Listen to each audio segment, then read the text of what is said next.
Aku dan bayiku dibuang mertua saat suami dinas karena mertua iri dan takut semua hartanya akan jatuh ke tangan kami. Ini dia pembalasanku. Halo Bunda, semoga Bunda semuanya dalam keadaan sehat dan bahagia ya. Sebelum masuk ke ceritanya, jangan lupa nyalakan subtitle dan absen terlebih dahulu ya. Bunda-bunda semua dari daerah mana saja? Jangan lupa like, komen, dan subscribe channel ini ya. Selamat menonton. Hujan sore itu turun dengan deras, menempelkan aroma tanah basah yang menenangkan ke seluruh sudut rumah besar peninggalan almarhum ayah Mas Dwiki. Aku, Vina, duduk di ruang keluarga sambil menyusui Adam, bayi kami yang baru genap 2 bulan. Matanya yang hitam pekat berkedip-kedip memandangku, tangan mungilnya menggenggam jari telunjukku dengan erat. Perasaan damai yang luar biasa selalu menyergapku setiap kali bisa memandangnya seperti ini. Dia adalah berkah setelah 2 tahun pernikahan kami, buah cinta yang tak terkira. Pintu depan terbuka disertai hembusan angin dan tetesan hujan. Mas Dwiki masuk. Wajahnya tampak lelah namun tersenyum saat melihat kami. Dia langsung mencium keningku, lalu mencium ubun-ubun Adam dengan sangat hati-hati. Sudah mandi hujan, Dik? Tanyaku lembut. Hampir. Pesawat terlambat tadi. Maaf, Vin.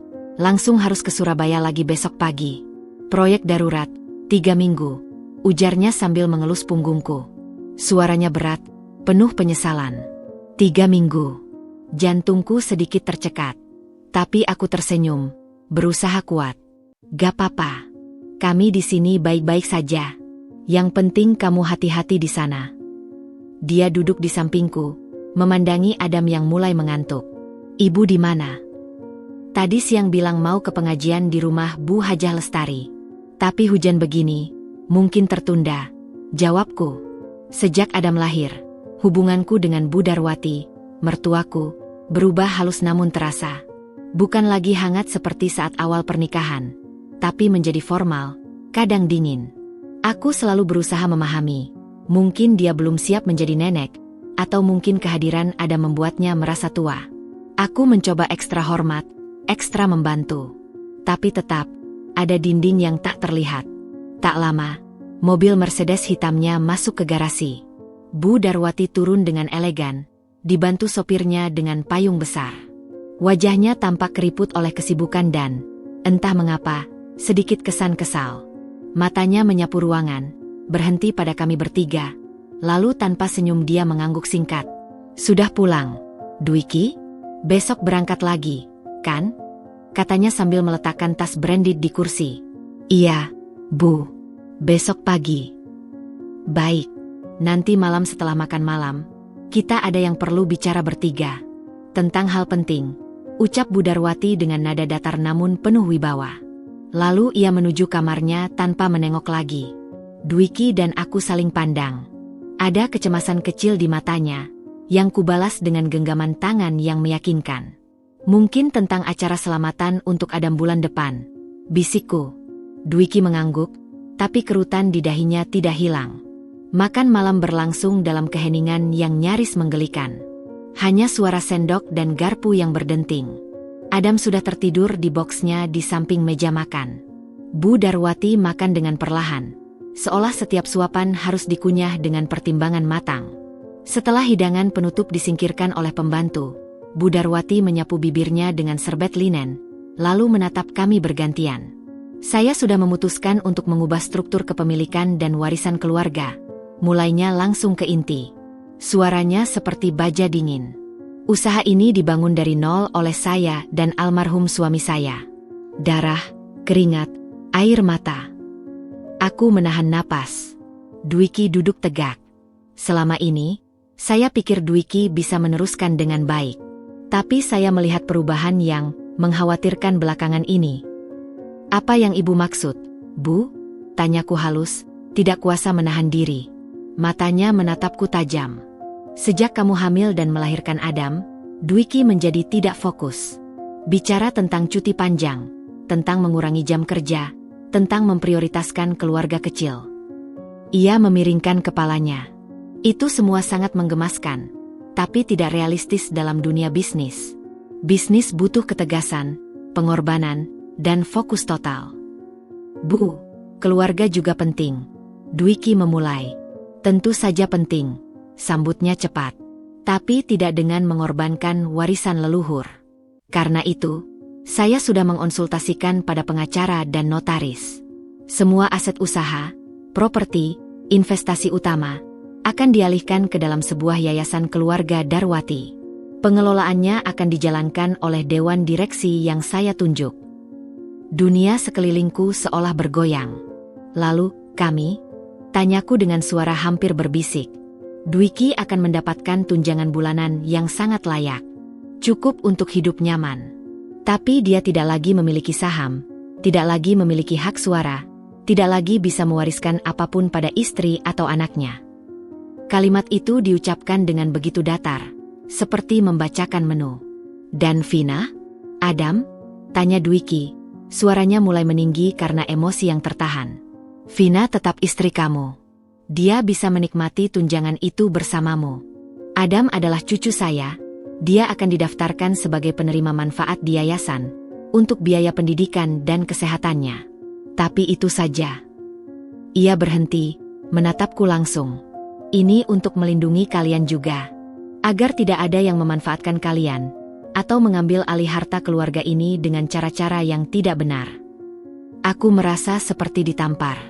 Kata-katanya halus, tapi tuduhan di baliknya jelas.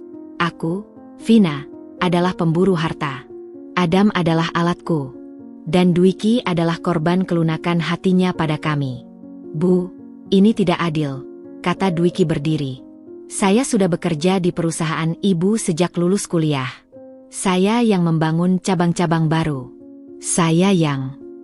Dan kamu dibayar dengan sangat baik untuk itu, sahut Bu Darwati dengan suara mengeras untuk pertama kali. Tapi kepemilikan adalah hak mutlak saya. Saya yang mengambil semua risiko di awal. Saya yang tidak tidur berhari-hari saat usaha hampir bangkrut dulu. Dan saya tidak akan membiarkan semua itu jatuh ke tangan orang yang tidak semestinya. Orang yang tidak semestinya? Dwiki terkesiap. Ibu maksud Vina? Ibu maksud anak saya sendiri. Bu Darwati diam, tapi matanya yang berapi menjawab segalanya. Malam itu, udara di rumah besar itu terasa membeku. Dwiki membawaku ke kamar kami, memelukku erat sementara aku gemetar menahan tangis. Adam terbangun dan menangis, seolah merasakan ketegangan yang menggunung. Aku tidak akan membiarkan ini, Vin, bisik Dwiki di rambutku. Ibu sedang tidak berpikir jernih. Mungkin dia takut tua, takut tidak dianggap lagi. Aku akan bicara padanya lagi setelah pulang dari Surabaya. Tapi di balik pintu kamar kami, di ujung koridor yang gelap, Bu Darwati berdiri lama. Matanya tidak lagi memancarkan kemarahan, tetapi ketakutan yang sangat dalam, ketakutan akan ketidakberdayaan, akan pengabaian, akan masa depan di mana dia bukan lagi pusat dari dunia anak tunggalnya. Dan dalam ketakutan itu, tumbuh keyakinan beracun. Selama Vina dan anaknya ada, Dwiki akan terus menjauh. Harta adalah satu-satunya kendali yang tersisa. Dan dia akan memegangnya, erat-erat, meski harus menginjak hati anak dan cucunya sendiri. Hujan telah reda. Langit malam gelap pekat. Dan di rumah mewah itu, sebuah rencana kejam mulai merangkak, dimulai dari sebuah wasiat yang bukan untuk melindungi, tetapi untuk menguasai dan menghancurkan. Keesokan paginya, suasana rumah terasa seperti kuburan megah yang dihiasi marmer dan kristal. Udara dingin AC seolah membekukan bukan hanya suhu, tapi juga setiap interaksi. Dwiki sudah berangkat sangat pagi ke bandara. Cium perpisahannya di keningku terasa hangat sekaligus getir. Aku akan telepon setiap hari, Vin.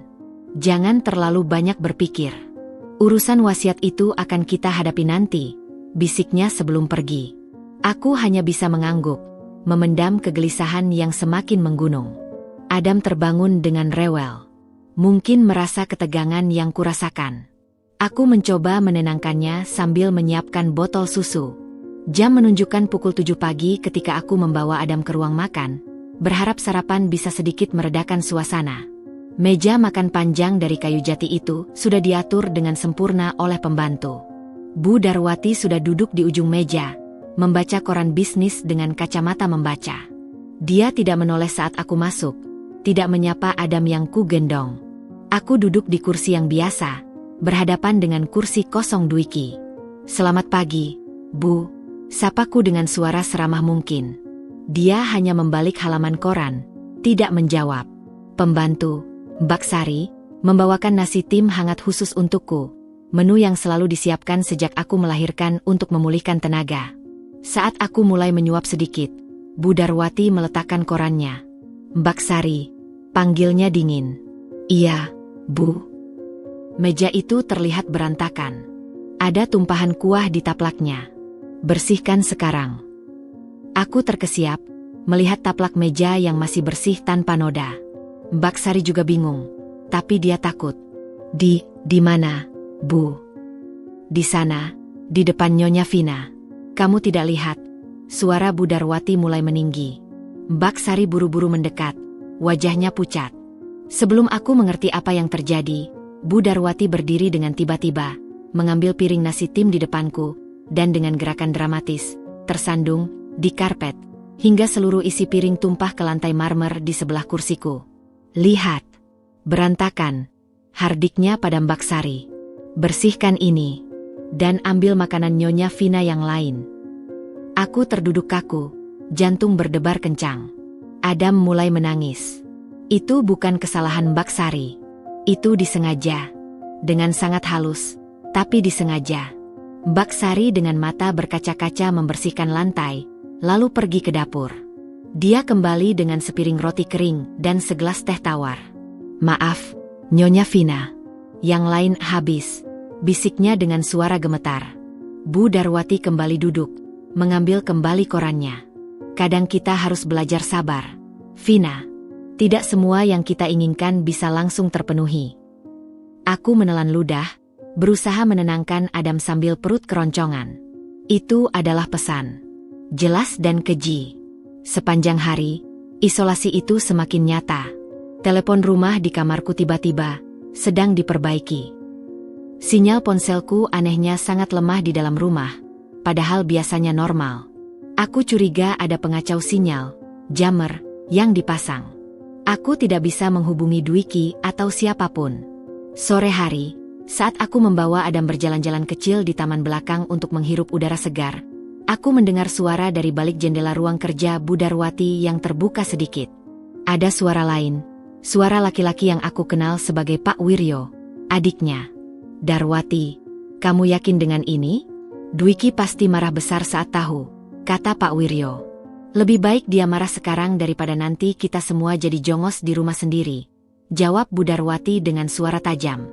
"Kamu lihat sendiri, Wir. Sejak perempuan itu melahirkan, Dwiki jadi lain. Bicara tentang membuat surat wasiat yang memberi separuh pada Vina dan anaknya. Separuh. Hasil jerih payah kita. Tapi itu hak Dwiki sebagai anak tunggal." "Hak?" sela Bu Darwati dengan nada tinggi. "Hak itu harus dia dapatkan dengan menunjukkan loyalitas. Dia memilih perempuan itu dan anaknya di atas ibunya sendiri. Itu pengkhianatan." Aku memeluk Adam lebih erat, berusaha tidak bersuara. Kaki gemetar. "Lalu rencananya bagaimana?" tanya Pak Wiryo. Suaranya terdapat sedikit keraguan. "Dwiki sedang dinas 3 minggu. Itu waktu yang kita butuhkan. Vina dan bayinya harus menghilang dari rumah utama. Kamu ingat gudang kecil di belakang, yang dulu untuk peralatan kebun? Itu akan direncanakan menjadi kamar Vina sementara. Dengan alasan, katakanlah, ada renovasi kamar tidur utama karena masalah jamur. Dia harus pindah ke sana. Gudang itu tidak layak huni, Dar. Lembab, gelap." "Tepat," potong Bu Darwati. "Dia harus merasa tidak nyaman. Harus merasa bahwa dia dan anaknya adalah tamu yang tidak diinginkan. Mungkin dengan begitu dia akan mengerti posisinya dan pergi dengan sukarela. Dan jika dia mengadu pada Dwiki, dia tidak akan bisa," jawab Bu Darwati dengan kepastian yang membuat darahku membeku. "Kita akan awasi semua komunikasinya. Dan jika dia nekat, kita punya ancaman. Ingat, saya adalah nenek dari anak itu. Saya bisa melaporkan Vina sebagai ibu yang tidak kompeten, dengan saksi bahwa dia mengalami depresi pasca melahirkan yang parah dan membahayakan anaknya. Saya punya uang untuk membuktikan itu di pengadilan. Dia bisa kehilangan hak asuh. Aku hampir menjerit. Tangan menutup mulut sendiri. Adam, seolah merasakan ketakutan ibunya, mulai merengek. Aku buru-buru menjauh dari jendela, kembali masuk ke rumah dengan langkah terburu-buru. Malam itu, aku tidak bisa tidur. Aku memeluk Adam sepanjang malam, menatap wajahnya yang polos. Air mata mengalir tanpa henti. Ketakutan yang tadi hanya firasat, kini menjadi kenyataan yang lebih mengerikan dari bayangan terburukku. Pagi berikutnya, tepat setelah subuh, Bu Darwati sudah mengetuk pintu kamarku. Wajahnya dingin namun dengan senyum tipis yang palsu. "Vina, ada sedikit masalah. Kontraktor menemukan jamur berbahaya di dinding kamar ini. Sporanya berbahaya untuk bayi. Kamu dan Adam harus pindah sementara ke ruangan lain selama proses perbaikan dan fumigasi." Ini tiba-tiba sekali, Bu. Dwiki tidak bilang. Dwiki sedang sibuk di Surabaya. Saya sebagai pemilik rumah yang bertanggung jawab harus mengambil keputusan cepat untuk keselamatan kalian, potongnya. Baksari sudah menyiapkan kamar sementara. Ayo. Dia tidak memberi pilihan.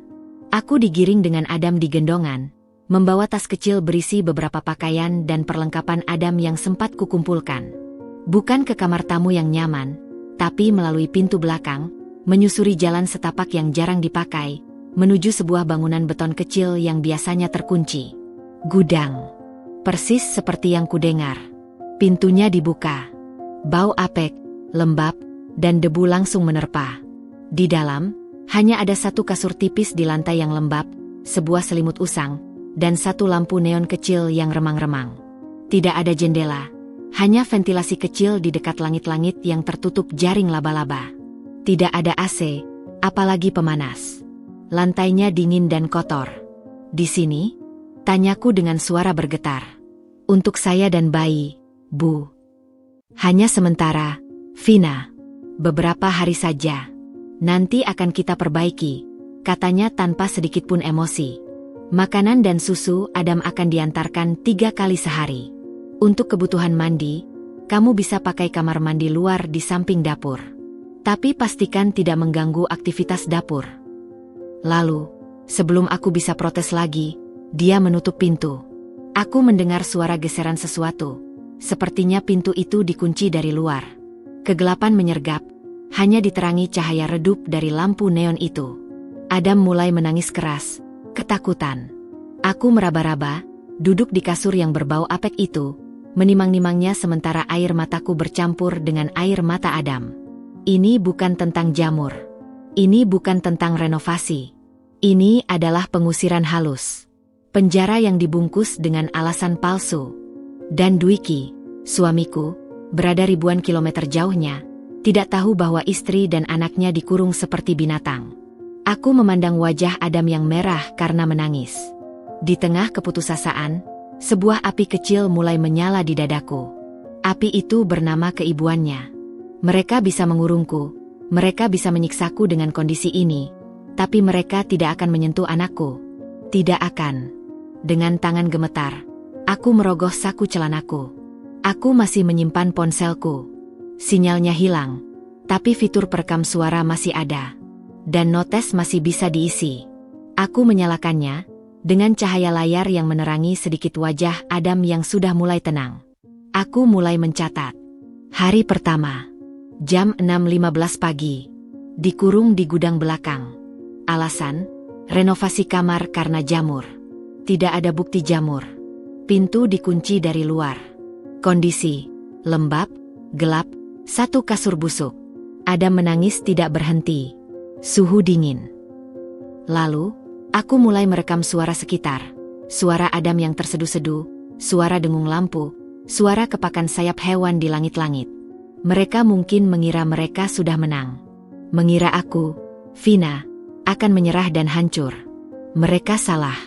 Malam pertama di penjara beton itu, sambil menjaga Adam agar tetap hangat dengan tubuhku, aku berjanji pada diri sendiri dan pada anakku, aku akan bertahan.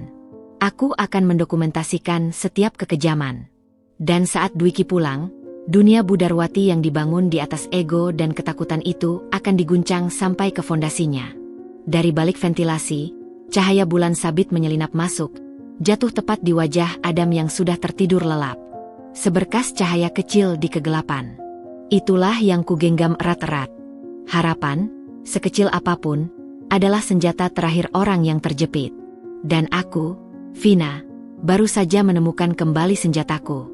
Hari-hari di gudang itu berubah menjadi siklus monoton yang diselingi penderitaan.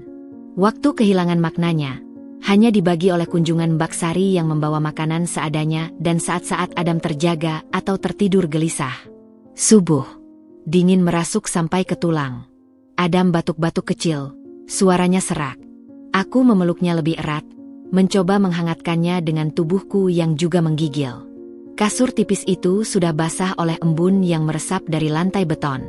Aku harus berganti posisi setiap jam agar setidaknya sebagian tubuh Adam tidak terus menempel pada kelembaban yang menusuk. Pukul 7 pagi, bunyi geseran pintu. Mbak Sari masuk dengan wajah pucat, membawa nampan berisi semangkuk bubur encer dan sebotol susu formula yang terasa lebih sedikit dari biasanya. Mbak Sari, Adam batuk. Dia butuh dokter. Atau setidaknya obat penurun panas dan penghangat, pintaku, suaraku serak karena kurang tidur. Dia melirik ke belakangnya, ke arah pintu yang terbuka, lalu berbisik cepat. Ibu melarang membawa apapun selain makanan, Nyonya. Dan, saya diancam dipecat tanpa pesangon jika membantu ibu. Matanya berkaca-kaca. Saya punya 2 anak di kampung yang perlu biaya sekolah, Nyonya. Maafkan saya. Dia meletakkan nampan dan buru-buru pergi, mengunci pintu kembali. Aku menatap bubur yang hampir tidak ada isinya. Kemarahan mulai mendidih, tapi aku tahan. Adam yang rewel lebih penting. Aku menyuapinya susu, lalu memaksakan diri menghabiskan bubur itu. Aku butuh tenaga untuk menyusui. Sepanjang siang, aku mencoba menghangatkan ruangan dengan cara apapun. Aku merobek sebagian selimut usang, menggosok-gosokkan kedua tangan untuk menghasilkan gesekan panas, lalu menempelkannya pada tubuh Adam yang hanya mengenakan pakaian katun tipis. Aku bernyanyi pelan untuknya, cerita-cerita tentang ayahnya yang akan segera pulang, tentang taman yang penuh bunga, tentang masa depan yang terang, hal-hal yang perlahan mulai terasa seperti ilusi. Kedinginan semakin menjadi. Adam demam. Dahinya panas, tapi tubuhnya menggigil. Tangisannya lemah, menyayat hati. Dalam kepanikan, aku merogoh tas kecilku. Masih ada 1 baju hangat Dwiki yang kebawa tanpa sengaja. Aku lapisi Adam dengan itu, lalu memeluknya di dada, berusaha mentransfer kehangatan tubuhku yang juga tidak dalam kondisi baik. Aku buka ponsel. Baterai 15. Sinyal nihil. Tapi aku masih bisa menulis. Dengan jari yang kaku, aku buka catatan. Hari kedua. Pukul 22.47. Adam demam tinggi. Kemungkinan terkena flu dari suhu dingin dan kelembaban ekstrim. Tidak ada akses obat atau dokter. Susu formula berkurang. Makanan sangat tidak memadai. Suhu ruangan diperkirakan di bawah 20 derajat. Kelembaban tinggi. Perlu dokumentasi medis jika ada kesempatan. Lalu, dengan sisa keberanian, aku aktifkan kamera. Cahaya lampu neon yang redup menciptakan bayangan yang mengerikan. Aku rekam kondisi ruangan. Lantai beton lembab, dinding berjamur di sudut, kasur tipis yang sudah berubah warna. Aku zoom ke wajah Adam yang memerah karena demam, napasnya tersengal-sengal. Rekaman itu hanya 30 detik, tapi cukup untuk membekukan darah siapapun yang melihatnya. Setelah itu, aku matikan ponsel. Harus hemat baterai. Satu-satunya penghubung dengan dunia luar. Pagi hari, bukan Mbak Sari yang datang, tapi Maya. Sepupu Dwiki itu berdiri di ambang pintu dengan setelan sportwear mahal, tas tangan masih menempel di pundak, seolah baru kembali dari gym. Senyumnya sinis, matanya menyapu ruangan dengan puas. Wah, jadi ini kamar renovasinya? Agak minimalis ya, Vin? Godanya, sambil menyentuh dinding yang berjamur dengan jari telunjuk lalu mengelapnya dengan ekspresif. Maya, tolong. Adam sakit. Dia butuh dokter. Pintaku, meninggalkan semua harga diri. Oh, sayang sekali.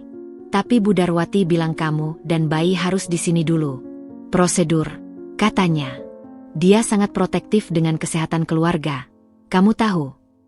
Dia melangkah masuk, menginjak lantai lembab dengan sepatu sneaker putihnya. Sebenarnya, aku di sini cuma mau ngasih tahu. Kamu harus bersyukur masih dikasih makan dan tempat berteduh. Di luar sana, banyak yang kurang beruntung.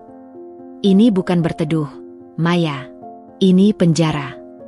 Penjara. Dia tertawa kecil. Kamu terlalu dramatis. Coba lihat sisi positifnya. Kamu punya waktu quality time dengan bayimu, tanpa gangguan. Dia mendekat, bisikannya beracun. Sudah merasakan, Vin? Ini rumah Darwati. Kamu cuma pendatang. Dan Dwiki, dia akhirnya akan mengerti juga. Darah lebih kental daripada air. Dia akan memilih ibunya. Sebelum aku bisa membalas, dia sudah berbalik. Oh iya, Bu Darwati titip pesan. Jangan coba-coba buat kontak Dwiki. Semua komunikasi ke dia sedang dipantau. Jika kamu nekat, konsekuensinya untuk Adam akan lebih buruk. Dia bilang, dia bisa mengurus cucunya sendiri tanpa ibunya yang bermasalah. Pintu tertutup lagi. Kuncinya berbunyi. Aku jatuh terduduk, memegangi Adam yang semakin panas. Ancaman itu jelas. Mereka siap menggunakan kekuasaan dan uang untuk merebut Adam dariku, dengan alasan aku tidak kompeten. Dan kondisi aku di sini adalah bukti yang mereka ciptakan sendiri. Tapi ancaman itu justru memantapkan tekadku. Aku tidak bisa menyerah. Aku harus berpikir. Siang itu, saat Adam tertidur gelisah, aku mulai merencanakan. 1. Dokumentasi setiap hari. Aku catat kondisi dengan detail. Waktu, suhu perkiraan, asupan makanan, kondisi Adam, setiap interaksi. Aku rekam suara jika ada yang berbicara, dengan ponsel disembunyikan. Aku ambil foto jika ada cahaya cukup, walau dengan risiko baterai. 2. Kesehatan Adam ini prioritas utama. Aku coba metode tradisional. Usapkan air hangat, dari sisa air minum yang dihangatkan dengan cara menaruhnya dekat lampu yang panas, ke badan Adam. Aku susui lebih sering untuk menjaga asupan cairan dan antibodinya. 3. Mencari sekutu Mbak Sari takut. Tapi mungkin ada cara. Aku simpan sebagian biskuit yang kadang dibawakan, untuk ditukar dengan informasi atau bantuan kecil. Aku juga perhatikan pola penjagaan. Kapan mereka lengah. 4. Pesan darurat. Aku buat beberapa pesan singkat untuk Dwiki, Dr. Arman, teman dokter, dan orang tuaku di kampung. Pesan berisi fakta singkat. Dikurung di gudang belakang rumah Darwati. Adam sakit. Tolong. Aku simpan di draft. Jika suatu saat ada sinyal, atau jika aku bisa keluar, pesan itu akan langsung kukirim ke semua nomor. Adam semakin lemah. Batuknya berdahak, napasnya berbunyi, grok-grok. Dia hampir tidak menangis lagi, hanya merintih. Aku sendiri mulai pusing dan menggigil. Makanan yang sedikit dan berkualitas buruk mulai berpengaruh. Asiku mulai berkurang. Saat Mbak Sari datang dengan makan siang, semangkuk nasi dengan sayur bening nyaris tanpa isi, aku melihat ada sedikit kapur barus dan minyak kayu putih di saku celemeknya. Dia meletakkan nampan, dan dengan gerakan cepat, menjatuhkan benda-benda itu ke kasur sebelum pergi. Itu pertolongan kecil. Tapi air mataku meleleh. Masih ada kebaikan di tengah kekejian ini. Aku hancurkan kapur barus, taruh di sudut-sudut ruangan agar mengurangi bau apek dan mungkin serangga. Minyak kayu putih kugosokkan di dada dan punggung Adam, lalu sedikit di pelipisku sendiri. Malam itu, saat dingin mencapai puncaknya, aku berdoa seperti belum pernah berdoa sebelumnya. Bukan hanya meminta pertolongan, tapi juga kekuatan. Kekuatan untuk tidak membenci, karena kebencian akan menguras tenaga yang sudah sedikit.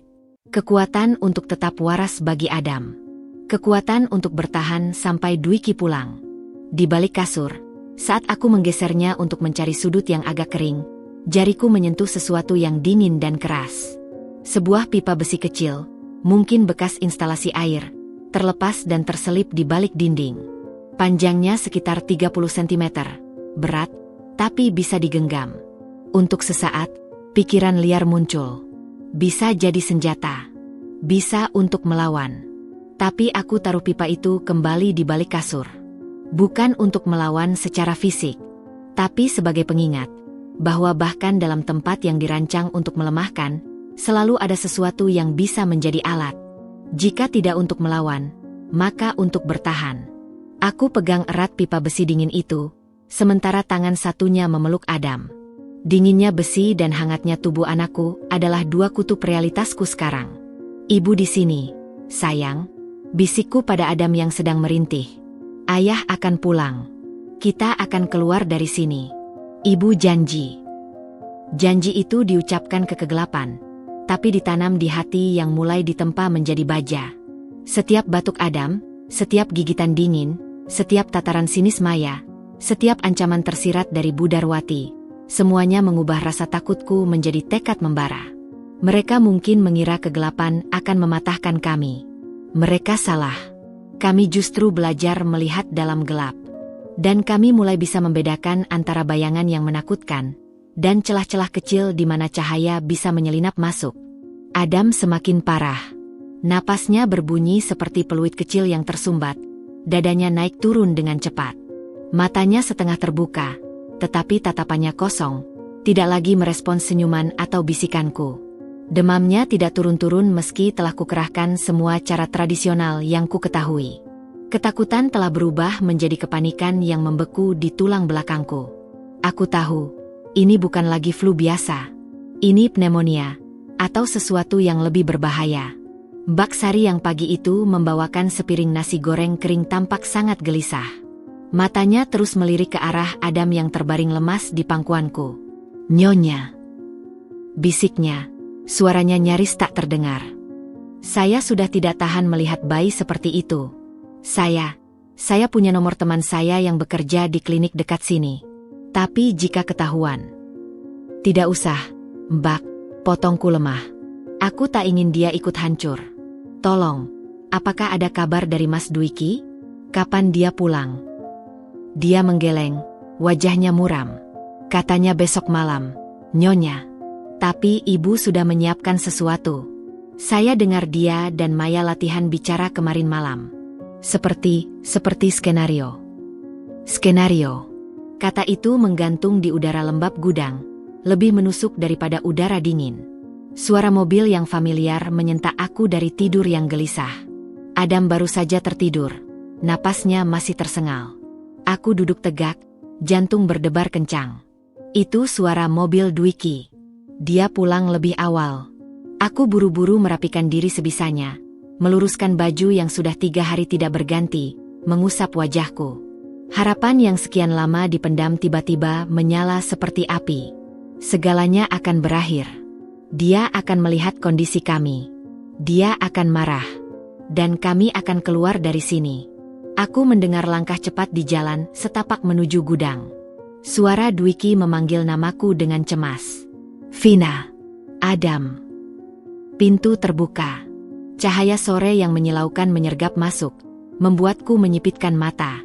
Di ambang pintu, berdiri Mas Dwiki dengan wajah yang masih disinari debu perjalanan, namun berseri karena rindu.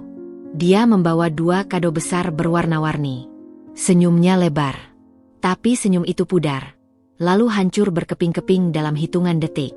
Matanya membelalak, menatap sekeliling gudang yang lembab dan kumuh. Dari kasur busuk, dinding berjamur, hingga ke wajahku yang pucat dan lingkaran hitam di mataku, lalu turun ke Adam yang terbaring lemah di pelukanku. Apa? Suaranya serak, tercekat. Apa yang terjadi di sini? Dia melangkah masuk, hampir tersandung karena gemetar. Tangannya yang biasanya hangat kini dingin ketika menyentuh pipiku. Vin? Adam?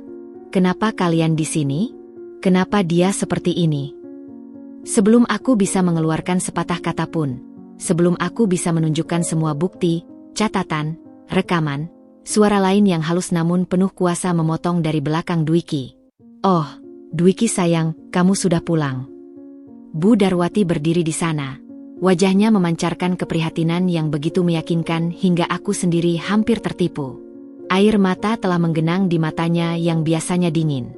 Dia melangkah mendekat, meraih tangan Dwiki. Ibu minta maaf, Nak. Ibu gagal menjaga mereka. Dwiki memandang ibunya, bingung. Ibu, apa yang terjadi? Kenapa Vina dan Adam di gudang seperti ini? Dan Adam kenapa sakit sekali? Bu Darwati menarik napas panjang, seolah sedang mengumpulkan kekuatan untuk mengucapkan sesuatu yang berat. Lalu, dengan suara bergetar penuh akting yang sempurna, dia mulai. Setelah kamu berangkat, Vina, dia mulai menunjukkan tanda-tanda yang mengkhawatirkan. Baby blues yang parah. Dick. Dia menarik diri, tidak mau makan, tidak mau melihat siapapun. Bahkan pada Adam. Dia berhenti, mengusap air matanya. Dia mulai mengatakan hal-hal aneh. Bahwa dunia terlalu kejam untuk Adam. Bahwa lebih baik mereka berdua pergi saja. Aku tersentak. Tidak. Itu tidak benar. Lihat, Dwiki. Sela Bu Darwati cepat. Suaranya lembut namun penuh kepastian. Dia dalam kondisi denial. Itu gejala klasik. Saya sangat khawatir. Saya konsultasi dengan psikiater teman ibu, dan dia menyarankan untuk memberi Vina ruang yang tenang, jauh dari stimulasi berlebihan, sambil diawasi. Agar dia tidak melakukan hal buruk pada dirinya atau pada Adam. Dia menatapku dengan pandangan prihatin. Vina sendiri yang memilih gudang ini. Nak, dia bilang butuh tempat yang gelap dan sunyi. Saya awalnya menolak, tapi dia mengancam akan kabur dengan Adam jika tidak diberi tempat itu. Saya takut, Dwiki. Saya takut dia benar-benar pergi dan melakukan hal bodoh di luar. Kepalsuan yang begitu licin, dibungkus dengan kata-kata yang seolah penuh kasih. Aku melihat wajah Dwiki, keraguan, kebingungan, rasa sakit bercampur di matanya. Dia mencintai ibunya. Dia juga mencintaiku. Dan sekarang, dia terjepit di antara dua narasi yang bertolak belakang. Tapi, kondisi tempat ini, Bu, tidak layak. Dan Adam sakit. Adam sakit karena Vina tidak mau membawanya ke dokter, kata Bu Darwati, sekarang dengan sedikit ketegasan. Setiap kali saya tawarkan bawa dokter, dia marah, bilang dokter akan meracuni mereka. Saya terjebak, Dwiki. Jika saya paksa, takut dia semakin paranoid dan lari. Jika saya biarkan, Adam terlantar. Jadi saya pilih untuk mengawasi ketat, memastikan mereka masih makan dan minum, sambil berharap Vina membaik. Dia meraih tangan Dwiki lagi. Kamu tahu ibu mencintai Adam seperti darah daging sendiri. Melihatnya sakit seperti ini, ibu hancur. Tapi ibu juga harus melindungi Vina dari dirinya sendiri. Ini penyakit, nak. Bukan salah siapa-siapa. Aku menggigit bibir sampai berdarah. Kemarahan dan rasa tidak berdaya bergolak di dada. Aku ingin berteriak, ingin menunjukkan ponselku, ingin memutarkan rekaman suara ancaman Maya. Tapi di saat itu, akal sehatku yang terakhir berkata, jika kau melawan sekarang, dengan kondisimu yang lemah dan Adam kritis, dan Dwiki yang masih bingung, kau akan kalah. Dia akan memihak ibunya. Dan Adam akan tetap di sini. Air mata mengalir deras di pipiku. Tapi kali ini air mata itu nyata, dari keputusasaan yang mendalam. Dwiki memandangiku, matanya penuh tanya dan sakit. Vin, benarkah? Kamu mengalami itu semua? Aku menatapnya. Dalam pandanganku, ku coba kirimkan pesan. Tolong, percayai aku, tapi mulutku, demi strategi bertahan yang lebih panjang, mengucapkan yang lain. Dengan suara kecil, aku mengangguk. Iya, aku tidak enak badan. Dick, pusing. Tapi Adam butuh dokter sekarang. Pengakuan setengah hati itu, yang kusampaikan hanya untuk menyelamatkan Adam, seolah mengkonfirmasi cerita Bu Darwati di mata Dwiki. Wajahnya berubah dari kemarahan menjadi belas kasihan yang dalam padaku. Oh, Vin. Dia berbisik, memelukku. Kenapa tidak bilang padaku? Bu Darwati segera mengambil alih. Sekarang kamu sudah pulang. Semuanya akan baik. Kita akan bawa Adam ke dokter terbaik. Dan untuk Vina. Dia menatapku dengan kasih sayang. Kita akan cari psikiater yang tepat. Ibu akan urus semuanya. Yang penting kalian sehat. Dia sudah menang. Dalam satu gerakan cerdik, dia mengubah dirinya dari penjaga kejam menjadi penyelamat yang peduli. Dan aku, menjadi wanita tidak stabil yang membahayakan anaknya sendiri. Adam akhirnya dibawa ke rumah sakit dengan mobil keluarga. Aku ditemani Dwiki, sementara Bu Darwati, dengan sukarela, mengurus administrasi. Di ruang gawat darurat, dokter dengan cepat mendiagnosis Adam terkena pneumonia berat akibat paparan suhu dingin dan kelembaban ekstrim dalam waktu lama. Dia harus dirawat intensif. Kondisi lingkungan seperti apa sampai bayi bisa terkena pneumonia seperti ini? Tanya dokter pada Dwiki dengan nada menegur. Sebelum Dwiki menjawab, Bu Darwati sudah menyela. Kami sedang dalam perjalanan pindah rumah, dokter. Ada masalah dengan AC dan kelembaban. Kelalaian kami sebagai keluarga. Dia mengelus kepala Adam dengan kasih palsu. Kami sangat menyesal. Aku diam. Setiap kata yang kuucapkan sekarang akan digunakan melawanku. Di rumah sakit, aku akhirnya bisa mandi air hangat, mengganti pakaian bersih yang dibawa Dwiki. Tapi rasanya seperti mandi di air lumpur. Kenyamanan fisik tidak bisa membersihkan kotoran di jiwa yang dikhianati. Saat Adam sudah tertidur pulas setelah diinfus dan diberi oksigen, Dwiki menemaniku di ruang tunggu. Dia memegang tanganku. Vin, kenapa tidak pernah cerita kalau kamu bergumul dengan baby blues? Aku bisa bantu. Kita bisa hadapi bersama. Aku menatapnya, mata berkaca-kaca. Cerita yang mana? Dik, cerita bahwa aku depresi? Atau cerita bahwa aku dan anakmu dikurung di gudang seperti binatang? Dia terkesiap. Ibu menjelaskan. Dan kamu mempercayainya? Begitu saja, suaraku bergetar. Kamu lihat kondisi gudang itu. Kamu lihat kondisi Adam. Apakah itu tempat untuk orang yang butuh ketenangan? Atau itu tempat untuk menghancurkan seseorang secara perlahan? Dwiki diam. Konflik terlihat jelas di wajahnya. Tapi kamu sendiri yang bilang kamu tidak enak badan, dan ibu, dia menangis. Vin, aku belum pernah lihat ibu menangis seperti itu. Air mata buaya, ingin aku teriak. Tapi aku tarik napas. Aku masih lemah. Aku masih butuh dia di sisiku. Setidaknya sampai Adam sembuh. Aku lelah. Dwiki, kataku, memilih untuk mundur sementara. Aku hanya ingin Adam sembuh. Kita bicara nanti, ya. Dia mengangguk, memelukku. Iya, fokus pada Adam dulu. Aku di sini. Tapi di balik pelukannya, aku merasakan jarak. Sebuah keraguan telah ditanam oleh ibunya. Dan keraguan itu, seperti benih beracun, sudah mulai berakar. Bu Darwati mendekat, membawakan 2 gelas kopi. Minum, Dwiki. Kamu pasti lelah. Vina, ini susu hangat untukmu. Dia tersenyum padaku. Senyum yang di permukaan penuh perhatian, tapi di baliknya, di matanya yang tajam, terbaca sebuah pesan yang jelas. Aku menang. Dan kamu tahu itu. Aku menerima gelas itu, tangan gemetar. Pertempuran pertama ini kalah. Tapi perang belum berakhir. Mereka mungkin mengira mereka telah memenangkan segalanya dengan kebohongan licin mereka. Mereka lupa satu hal. Seorang ibu yang terpojok bukanlah seorang yang kalah. Dia adalah ibu beruang yang sedang menyusun rencana. Dan untuk melindungi anaknya, dia bisa melakukan apa saja, bahkan berpura-pura menerima kekalahan, sambil mengasah cakar dan gigi untuk serangan balik yang lebih mematikan. Malam itu, sambil menjaga Adam di samping tempat tidurnya di rumah sakit, aku menyimpan semua kemarahan, semua rasa dikhianati, semua bukti yang belum sempat kutunjukkan. Aku simpan di tempat yang paling dalam. Besok, atau lusa, atau kapanpun saatnya tiba, kebenaran akan muncul.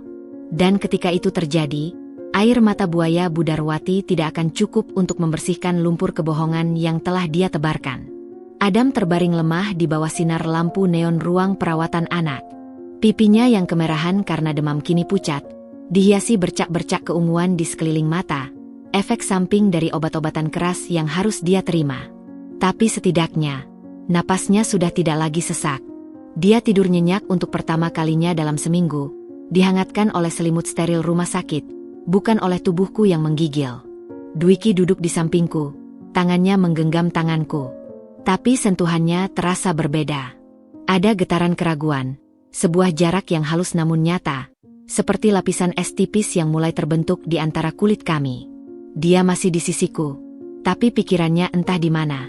Dokter bilang Adam harus dirawat setidaknya seminggu lagi, bisiknya, matanya menatap putra kami. Infeksinya sudah menyebar ke aliran darah. Mereka sebut sepsis. Sepsis. Kata itu seperti pukulan baru. Aku tahu betapa berbahayanya itu. Tanganku mengencang menggenggamnya. Dia akan baik-baik saja, kan? Insya Allah. Tapi suaranya datar, kosong. Pintu ruangan terbuka. Bu Darwati masuk, ditemani oleh seorang pria berjas rapi berkacamata yang tidak kukenal. Wajah pria itu serius, membawa sebuah tablet di tangan. Dwiki langsung berdiri. Ibu. Dan Pak Hendra. Dwiki, sayang. Ibu bawa Pak Hendra, konsultan bisnis kita. Ada perkembangan penting yang tidak bisa ditunda. Bu Darwati meletakkan tas brandednya di kursi, lalu menatapku dengan ekspresi prihatin yang kini sudah bisa kukenali sebagai topeng. Ini juga demi masa depanmu, Nak, dan Vina, serta Adam. Pak Hendra mengangguk, membuka tabletnya. Maaf mengganggu di saat seperti ini, Mas Dwiki. Tapi kesempatan ini benar-benar emas. Perusahaan konglomerat asal Singapura, Venture Global Holdings, sedang mencari mitra lokal untuk proyek pengembangan resort di Labuan Bajo. Nilainya triliunan. Mereka tertarik dengan portofolio kita. Dwiki mengerutkan kening. Tapi kita bukan di bidang hospitality. Persis. Itu yang membuat kita spesial. Mereka ingin diversifikasi dan melihat tim konstruksi kita sebagai aset utama. Pak Hendra menggeser layar, menunjukkan grafik dan presentasi yang mengilap. Mereka mengajukan kerja sama strategis. Tapi butuh tim inti kita di sana untuk negosiasi dan pengawasan awal. Dan mereka secara khusus meminta kehadiran Anda, Mas Dwiki, sebagai representasi generasi penerus. Di Labuan Bajo? Berapa lama? Tanya Dwiki, suaranya mulai tertarik. Aku bisa melihat cahaya antusiasme yang lama tak muncul di matanya. Minimal 1 bulan, Mas. Tapi jika berjalan lancar, mungkin bisa diperpanjang. Ini adalah peluang sekali seumur hidup. Bisa melipat gandakan nilai perusahaan. Bu Darwati menempatkan tangan di bahu Dwiki. Ini untuk kalian, Nak. Untuk Adam. Dengan proyek ini, tunjangan dari yayasan nanti bisa 2 kali lipat. Vina dan Adam bisa hidup sangat nyaman. Adam bisa sekolah dimanapun dia mau. Aku merasa mual. Mereka menggunakan namaku, nama Adam, sebagai umpan. Dan mereka melakukannya di saat Dwiki paling lemah. Saat dia merasa gagal melindungi kami. Saat dia butuh bukti bahwa dia masih bisa menjadi penyedia. Tapi Adam masih dirawat. Vina juga belum pulih benar. Bantah Dwiki, melirikku. Bu Darwati segera mendekatiku, meraih tanganku dengan erat, terlalu erat. Vina akan baik-baik saja. Ibu janji akan menjaga dia dan Adam seperti mereka anak dan cucu kandung ibu sendiri. Matanya menatapku, dan di balik keprihatinan palsu itu, ada ancaman yang jelas. Diam, atau Adam akan menderita lagi. Kamu kan percaya ibu, Vin? Aku menggigit bibir. Pilihan yang mustahil. Jika aku protes, aku akan dicap sebagai istri egois yang menghalangi kesempatan suaminya. Dan Bu Darwati akan membalasnya pada Adam. Tapi jika aku setuju, aku akan sendirian lagi dengan wanita itu, tanpa perlindungan Dwiki. Saya tidak tahu, bisikku. Pak Hendra menambahkan, dengan nada yang seolah-olah memahami, tentu ini keputusan berat, Bu Vina. Tapi sebagai istri, dukungan Anda sangat berarti. Keberhasilan Mas Dwiki di proyek ini akan menentukan masa depan keluarga kecil Anda. Dan secara medis, Adam sudah dalam penanganan terbaik. Rumah sakit ini yang terbaik di kota. Dwiki menatapku, mencari persetujuan. Di matanya, aku melihat harapan, keinginan untuk membuktikan diri, dan, yang paling menyakitkan, keinginan untuk lari sejenak dari kekacauan yang dia rasakan di sini. Vin, bagaimana? Ibu janji akan menjaga kalian. Dan ini benar-benar kesempatan besar. Untuk kita. Kata-katanya menusuk. Untuk kita, tapi aku tahu, Ini bukan untuk kita. Ini untuk memisahkan kita. Untuk memberi Bu Darwati waktu dan ruang tanpa gangguan untuk menjalankan rencananya yang sebenarnya. Aku menarik napas dalam, memandang Adam yang sedang tertidur. Tubuhnya yang kecil tampak rapuh di balik selimut. Aku harus melindunginya. Dan terkadang, melindungi berarti mengambil risiko yang lebih besar. Jika ini benar-benar penting untuk masa depan, kamu boleh pergi, ucapku akhirnya, suaraku datar. Tapi tolong, jangan lama-lama. Dan telepon setiap hari. Dwiki menghela napas lega, memelukku. Aku janji. Setiap hari. Dan ibu akan ada di sini untukmu. Bu Darwati tersenyum, kemenangan tersembunyi di sudut bibirnya. Tentu, nak. Ibu akan pastikan Vina dan Adam mendapat yang terbaik. Keesokan harinya, semuanya terjadi sangat cepat. Dwiki harus segera terbang ke Jakarta untuk briefing sebelum berangkat ke Labuan Bajo.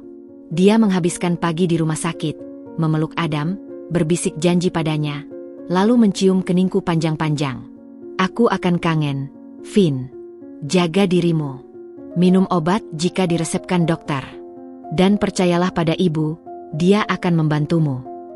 Aku hanya bisa mengangguk, menahan air mata. Percaya pada ibu?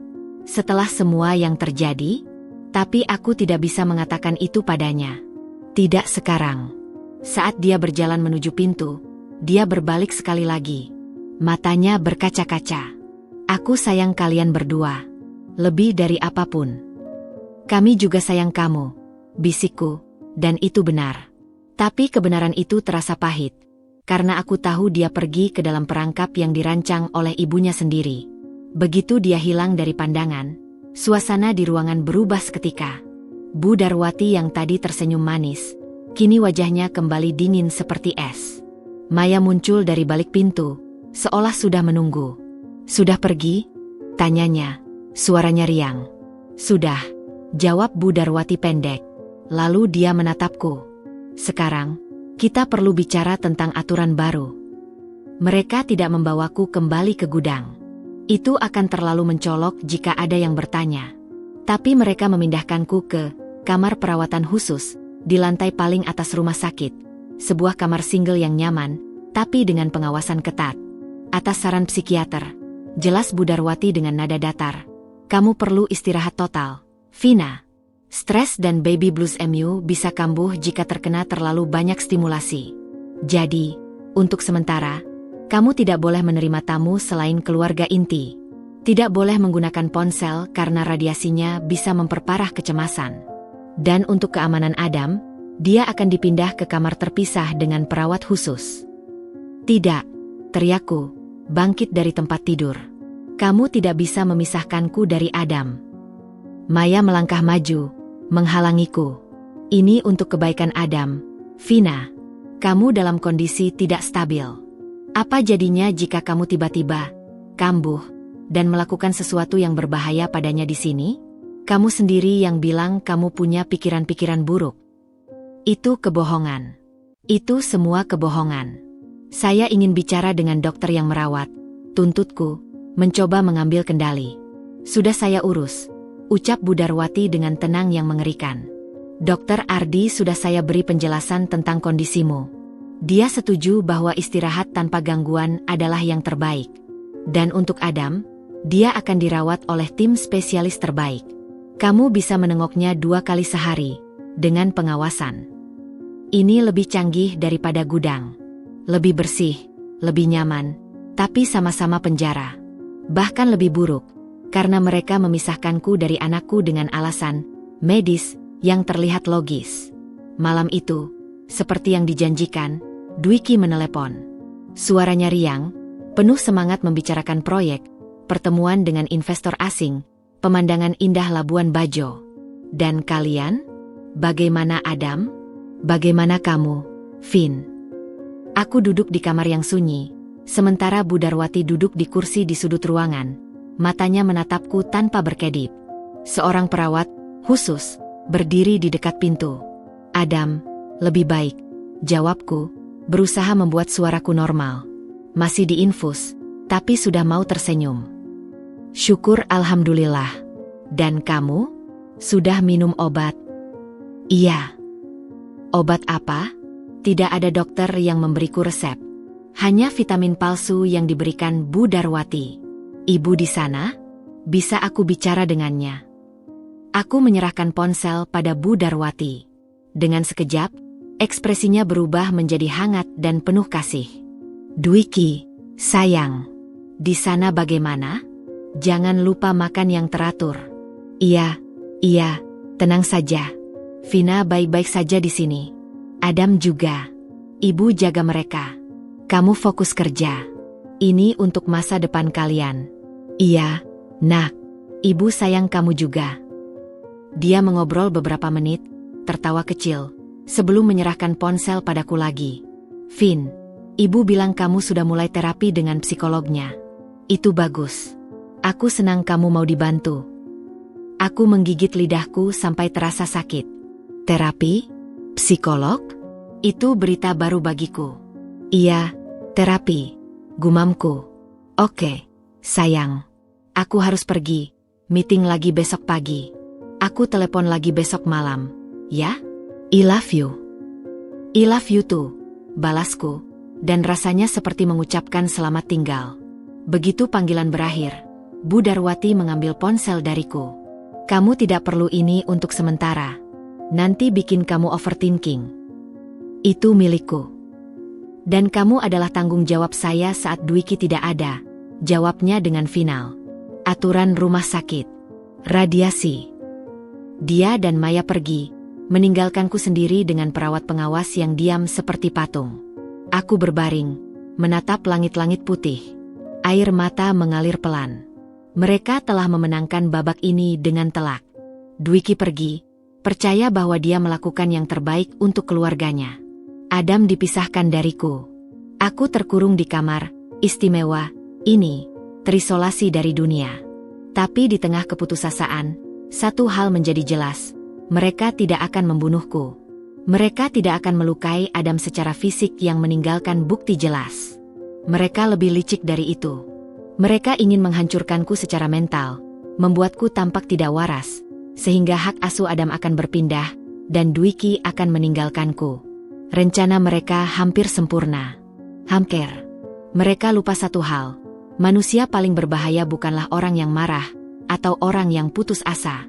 Tapi orang yang terpojok, yang sudah melihat dasar jurang, dan memutuskan untuk tidak jatuh, tetapi memanjat keluar, dengan menggunakan segala yang ada di sekitarnya, termasuk batu-batu yang dilemparkan padanya. Aku menutup mata. Pikiran mulai bekerja, dingin dan terfokus. Pertama, aku harus keluar dari kamar ini. Kedua, aku harus mengumpulkan bukti nyata yang tidak bisa mereka bantah. Ketiga, aku harus menemukan sekutu di dalam rumah sakit ini.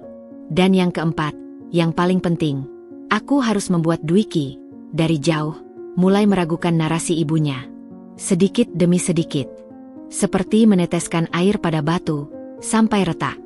Esok adalah hari baru. Dan di balik pintu kamar, perawatan, ini, perang diam-diam yang sesungguhnya akan dimulai. Aku mungkin terjebak, tapi aku belum kalah. Bahkan, dalam kurungan ini, aku punya satu keuntungan yang tidak mereka miliki. Aku tidak punya apa-apa lagi untuk diselamatkan, kecuali anakku. Dan itu membuatku sangat berbahaya. Kamar, istirahat total. Itu lebih mirip kamar hotel bintang 4 daripada ruang sakit. Tempat tidur luas dengan sprei bersih, karpet tebal, TV layar datar, bahkan ada vas bunga segar di meja samping. Tapi jeruji di jendela yang hanya bisa dibuka sedikit, pintu yang selalu terkunci dari luar, dan kehadiran Suster Wati, perawat berbadan tegap dengan tatapan kosong yang selalu mengawasiku, mengingatkanku bahwa ini tetap penjara. Penjara yang dirancang agar tidak bisa kukeluhkan. Pagi itu, setelah sarapan hambar yang diantar Suster Wati, aku memberanikan diri bertanya. Saya boleh menengok anak saya sekarang? 2 jam lagi, Bu Vina. Itu jadwalnya, jawabnya monoton, tanpa menatapku. Jam berapa? Jam 10. Dan setelah itu, jam 4 sore. Bisakah saya menungguinya di kamarnya? Dia masih bayi, butuh ibunya. Perintah dokter, Bu. Untuk kebaikan Anda dan bayi. Kalimat itu seperti rekaman yang diputar ulang. Aku menarik napas, menahan amarah. Mereka telah membuat sistem yang tampak rasional. 2 kali kunjungan terbatas, cukup untuk memuaskan hati nurani jika ada yang bertanya, tapi tidak cukup untuk memberikan keamanan atau ikatan yang nyata padaku. Ketika jam akhirnya menunjukkan pukul 10, Suster Wati mengantarku melalui koridor yang sunyi ke ruang perawatan anak. Kamar Adam adalah ruang isolasi dengan kaca besar di salah satu dinding. Di dalam, Adam terbaring di box khusus, masih terhubung dengan infus dan monitor. Seorang perawat muda yang tidak kukenal sedang mencatat sesuatu. Hatiku tersayat melihatnya sendirian di sana. Aku segera masuk, mendekatinya. Tangannya yang mungil menggenggam jari telunjukku saat kusentuh. "Sayang, ibu di sini," bisikku. Air mata menitik di pipinya yang pucat. Dia membuka mata, melihatku, dan untuk pertama kalinya sejak di gudang, dia tersenyum kecil. Senyum itu seperti sinar matahari menerobos awan gelap di hatiku. Aku hanya diberi waktu 30 menit. Aku habiskan untuk menyanyikan lagu, membacakan cerita, memastikan dia nyaman. Saat Suster Wati mengetuk kaca sebagai tanda waktu habis, rasanya seperti dicabik-cabik. Sepanjang hari di kamar, pikiranku bekerja keras. Aku perlu mengirim pesan keluar. Aku ingat satu nomor, Dr. Arman, teman sekelasku dulu di Fakultas Kedokteran yang sekarang spesialis anak. Kami tidak terlalu dekat, tapi dia selalu baik. Dan yang paling penting, dia tidak terhubung dengan dunia Bu Darwati. Tapi bagaimana? Aku tidak punya ponsel. Tidak ada kertas dan pulpen. Komputer tidak ada. TV hanya bisa menerima siaran terbatas. Lalu, mataku tertumbuk pada buku tamu rumah sakit di laci meja samping. Buku kecil dengan pulpen terikat. Halaman-halamannya kosong. Mungkin untuk tamu yang mengunjungi pasien di kamar ini sebelumnya. Idenya muncul. Saat Suster Wati membawakan makan siang, aku berpura-pura batuk parah. "Sudah minum obat?" tanyanya acuh tak acuh. "Obatnya habis. Bisakah saya minta vitamin C atau apa saja? Tenggorokan saya sakit." Aku membuat suaraku serak. Dia mengangguk. "Pergi." Itu memberiku waktu sekitar 5 menit. Dengan cepat, aku merobek satu halaman dari buku tamu. Dengan pulpen, kutulis pesan singkat. "Dr. Arman, darurat. Vina, Laman. Saya dan bayi Adam dibawa paksa di RS. Karena DRG bayi. Tolong bantu. Kamar 712 LT7. Jangan wah. Datang langsung. Bawa polisi jika bisa. Bahaya." Aku tidak punya amplop. Tapi ada kantong plastik kecil bekas bungkus sabun. Aku masukkan kertas itu. Lalu kurekatkan dengan selotip kecil dari kotak P3K di kamar mandi. Aku sembunyikan di balik tatakan toilet. Sekarang, masalah terbesar. Bagaimana mengirimkannya? Kesempatan datang dari arah yang tak terduga. Suster Wati. Hari itu, dia tampak gelisah. Matanya sering melihat jam. Dan saat membawakan makan malam, tangannya gemetar sedikit hingga kuah sayur tumpah di nampan. "Ada apa, Suster?" tanyaku, berusaha ramah. "Dia tidak apa-apa," jawabnya cepat, tapi suaranya serak. Lalu, seperti tidak kuasa menahan, dia berbisik, "Anak saya demam tinggi. Di kampung. Saya ingin pulang, tapi tidak diizinkan." "Tidak diizinkan siapa?" Dia melirik ke pintu. "Takut. Yang menyewa saya, untuk menjaga ibu. Kontraknya 24 jam. Saya tidak boleh keluar." Jantungku berdetak kencang. Ini titik lemahnya. "Suster, saya bisa bantu. Suami saya punya koneksi dengan dokter-dokter baik. Jika saya bisa mengirim pesan, saya bisa minta tolong orang untuk menengok anak suster, mengantarkan obat." Matanya berbinar sebentar, lalu kembali suram.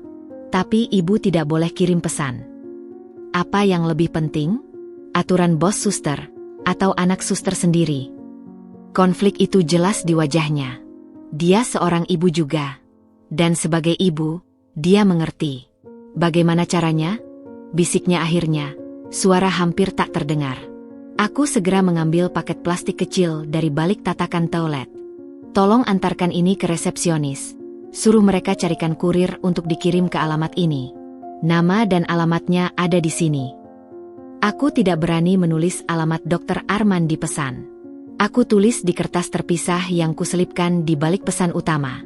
Ini uang untuk ongkos kirim. Aku merogoh saku. Masih ada selembar uang 50.000 yang terselip dari sebelum dikurung. Sisanya untuk suster. Buat beli apapun untuk anak suster. Dia memandang uang dan paket itu, lalu menatapku. Ini tidak berbahaya, kan? Saya tidak mau kena masalah.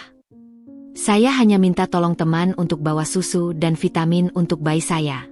Itu saja, bohongku dengan keyakinan. Dan bantu anak suster juga. Ibu hati selalu lemah pada anak. Dia mengambil paket itu, menyembunyikannya di saku seragamnya.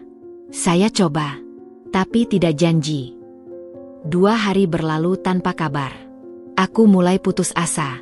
Mungkin Suster Wati berubah pikiran. Mungkin paketnya hilang. Mungkin Dr. Arman sudah tidak ingat aku. Kunjungan pagiku ke Adam terasa lebih menyiksa. Dia mulai rewel lagi.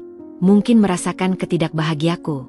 Perawat di kamarnya bilang dia tidak mau minum susu formula dengan baik. Sebaiknya ibu tidak terlalu lama, Bu Vina.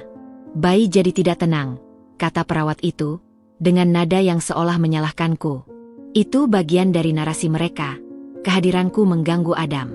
Saat kembali ke kamar, Bu Darwati sedang menungguku di sana, duduk di kursi dengan elegan, ditemani Maya. Vina, kita perlu evaluasi, katanya tanpa basa-basi. Menurut psikolog, kemajuanmu lambat.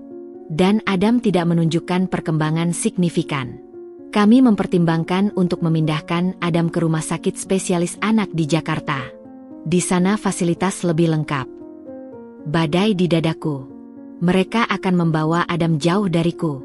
Tidak. Dia baik-baik saja di sini. Dan saya sudah lebih baik. Benarkah? Maya menyela, menyodorkan sebuah kertas. Laporan perawat mengatakan kamu sering menangis sendiri, bicara sendiri, dan 2 kali mencoba keluar kamar di malam hari. Itu gejala kecemasan akut, Vin. Itu kebohongan lagi. Aku tidak pernah mencoba keluar. Aku tahu itu tidak mungkin. Ini konspirasi. Kalian semua berbohong. Teriakku, tidak bisa menahan lagi. Bu Darwati menghela napas, berpura-pura sedih. Lihat, Maya. Dia mulai paranoid lagi. Lebih buruk. Saya rasa keputusan untuk memindahkan Adam harus segera. Pintu kamar tiba-tiba terbuka. Seorang pria berjas putih, dengan stetoskop di leher, berdiri di sana. Wajahnya familiar, lebih berisi, lebih dewasa, tapi matanya masih sama, tajam dan penuh perhatian. Dr. Arman. Di belakangnya, berdiri 2 orang. Seorang wanita berjas putih lain, kepala perawat, dan seorang pria berseragam polisi. Maaf mengganggu, kata Dr. Arman, suaranya tenang namun berwibawa. Matanya menyapu ruangan, berhenti padaku, lalu pada Bu Darwati. Saya Dr. Arman, atas permintaan keluarga, datang untuk konsultasi kedua mengenai kondisi bayi Adam. Bu Darwati langsung berdiri, wajahnya berubah dari terkejut menjadi kemarahan yang ditahan. Keluarga? Siapa yang meminta? Saya sebagai nenek dan wali sementara tidak meminta konsultasi kedua. Saya yang minta, sahutku, suaraku kini penuh keyakinan. Sebagai ibunya. Dr. Arman mengangguk, melangkah masuk. Dan saya juga menerima laporan yang mengkhawatirkan mengenai kondisi ibu dari bayi tersebut, serta lingkungan perawatannya. Dia menatap Bu Darwati. Saya perlu memeriksa bayi Adam, dan berbicara dengan ibunya secara pribadi. Dan, dia menunjuk ke polisi. Bribka Surya di sini akan mengawal untuk memastikan tidak ada penghalangan terhadap pemeriksaan medis yang sah. Maya mencoba menghalangi. Ini rumah sakit. Kamu tidak bisa seenaknya. Sebenarnya, bisa. Suara kepala perawat yang berdiri di belakang Dr. Arman berbicara. Wajahnya tegas. Saya kepala perawat Irawati. Kami mendapat pengaduan resmi tentang kemungkinan penelantaran anak dan penyekapan ilegal. Sebagai institusi medis, kami wajib menyelidiki. Dan berdasarkan aturan, Hak ibu untuk bersama anaknya yang sakit tidak boleh dibatasi tanpa alasan medis yang sah dan dokumentasi yang jelas. Dia menatap Bu Darwati. Dokumentasi yang, sepengetahuan kami, tidak ada di berkas pasien Adam. Bu Darwati gemetar, wajahnya memerah. Ini kesalahpahaman. Saya hanya melindungi menantu saya yang sakit. Lalu mengapa dia diisolasi di kamar terkunci? Mengapa aksesnya ke anaknya dibatasi? Mengapa tidak ada evaluasi psikiatri resmi di berkasnya? Tanya Dr. Arman, melontarkan pertanyaan bertubi-tubi. Dia terdiam. Jebakannya sendiri mulai menjeratnya. Dan, Dr. Arman melanjutkan, suaranya kini lebih keras. Saya baru saja memeriksa rekam medis awal Adam. Pneumonia berat akibat paparan suhu dingin dan kelembaban ekstrim dalam waktu lama. Kondisi seperti itu tidak terjadi dalam rumah sakit atau rumah layak huni. Itu terjadi di tempat seperti gudang atau ruang bawah tanah. Dia menatapku. Ibu Vina, apakah Anda dan bayi pernah dikurung di tempat seperti itu sebelum masuk rumah sakit? Semua mata tertuju padaku. Ini saatnya. Dengan suara yang jelas, ku jawab, iya, dokter.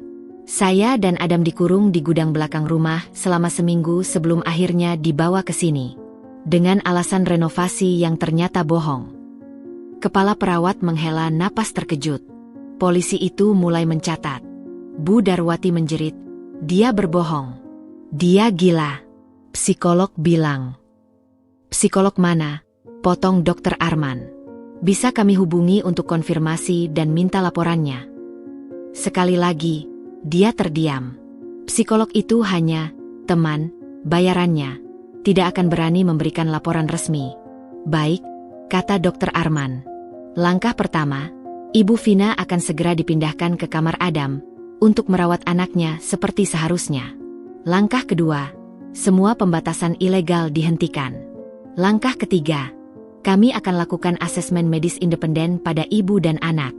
Dan keempat, dia menatap Bu Darwati dan Maya. Kalian berdua dipersilakan menunggu di luar. Interaksi dengan pasien akan dibatasi sampai pemeriksaan selesai. Polisi itu melangkah maju. Sikapnya jelas mendukung Dr. Arman. Bu Darwati seperti ular yang terinjak ekornya. Matanya menyala dengan kebencian murni padaku, lalu pada Dr. Arman.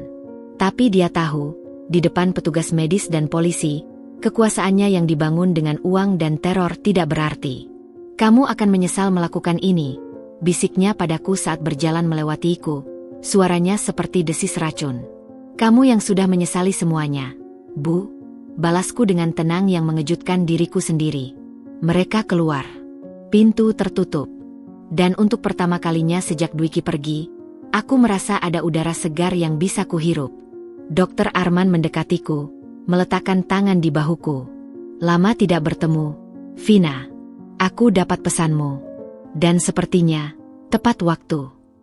Air mata akhirnya meledak. Air mata kelegaan. Air mata terima kasih. Air mata untuk semua ketakutan yang akhirnya bisa keluar. Terima kasih, Arman. Terima kasih sudah datang. Kita belum menang, bisiknya. Mereka masih punya banyak sumber daya. Tapi setidaknya, sekarang kamu dan Adam punya pelindung. Aku di sini. Dan rumah sakit, setelah tahu faktanya, akan di pihakmu. Dia benar. Ini bukan akhir. Tapi ini adalah awal dari perlawanan yang sebenarnya. Aku segera dibawa ke kamar Adam. Saat melihatku masuk, Adam yang rewel tiba-tiba tenang.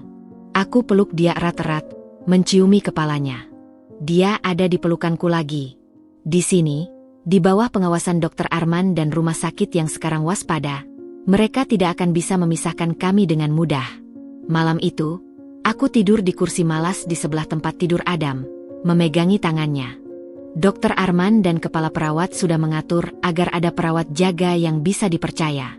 Pertolongan telah datang dari arah yang tak terduga, dari sebuah persahabatan lama yang hampir terlupakan dan dari keberanian seorang perawat takut yang memilih kemanusiaan atas perintah. Bu Darwati mungkin masih mengawasi dari jauh. Dia mungkin sedang menyusun rencana balasan. Tapi satu hal yang pasti, dia tidak lagi memegang semua kartu. Aku sekarang punya sekutu. Dan yang lebih penting, Aku punya harapan. Perlawanan dimulai dengan satu langkah kecil. Sebuah pesan kertas yang diselundupkan keluar, dan sebuah keberanian untuk mempercayai bahwa masih ada kebaikan di dunia. Malam itu, untuk pertama kalinya, aku tidur dengan senyum kecil di bibir, meski mata masih basah. Kamar isolasi Adam kini menjadi markas kecil kami. Dr. Arman telah mengatur segalanya dengan cermat. Sebuah tempat tidur tambahan didorong masuk untukku, sehingga aku bisa tidur di samping Adam. Perawat jaga yang ditugaskan adalah Suster Rina, perempuan parubaya dengan mata bijak dan sikap tegas yang langsung kusukai. Dia dengan sopan namun jelas menolak ketika Maya mencoba masuk untuk sekadar menengok di pagi hari. Maaf, hanya ibu dan tim medis yang diizinkan masuk sesuai instruksi Dr. Arman dan kepala perawat. Katanya, tubuhnya menghalangi pintu. Tapi saya keluarganya, protes Maya. Hubungan sepupu dari ayah si bayi. Maaf, prioritas adalah ibu dan tim medis. Anda bisa tunggu di luar atau kembali besok dengan izin tertulis. Maya pergi dengan wajah masam. Kemenangan kecil, tapi terasa manis. Dr. Arman datang pada siang hari untuk memeriksa Adam secara menyeluruh. Infeksinya sudah jauh membaik. Antibiotik bekerja dengan baik. Tapi dia masih lemah, butuh nutrisi ekstra. Dia menulis resep vitamin dan susu formula khusus. Untukmu, Vina, kita perlu bicara. Kami duduk di sudut kamar, sementara Suster Rina menjaga Adam. Ceritakan semuanya, dari awal. Tanpa sensor, pinta Dr. Arman, membuka aplikasi rekam suara di ponselnya. Ini untuk dokumentasi medis dan, jika perlu, bukti hukum. Dan aku punya bercerita.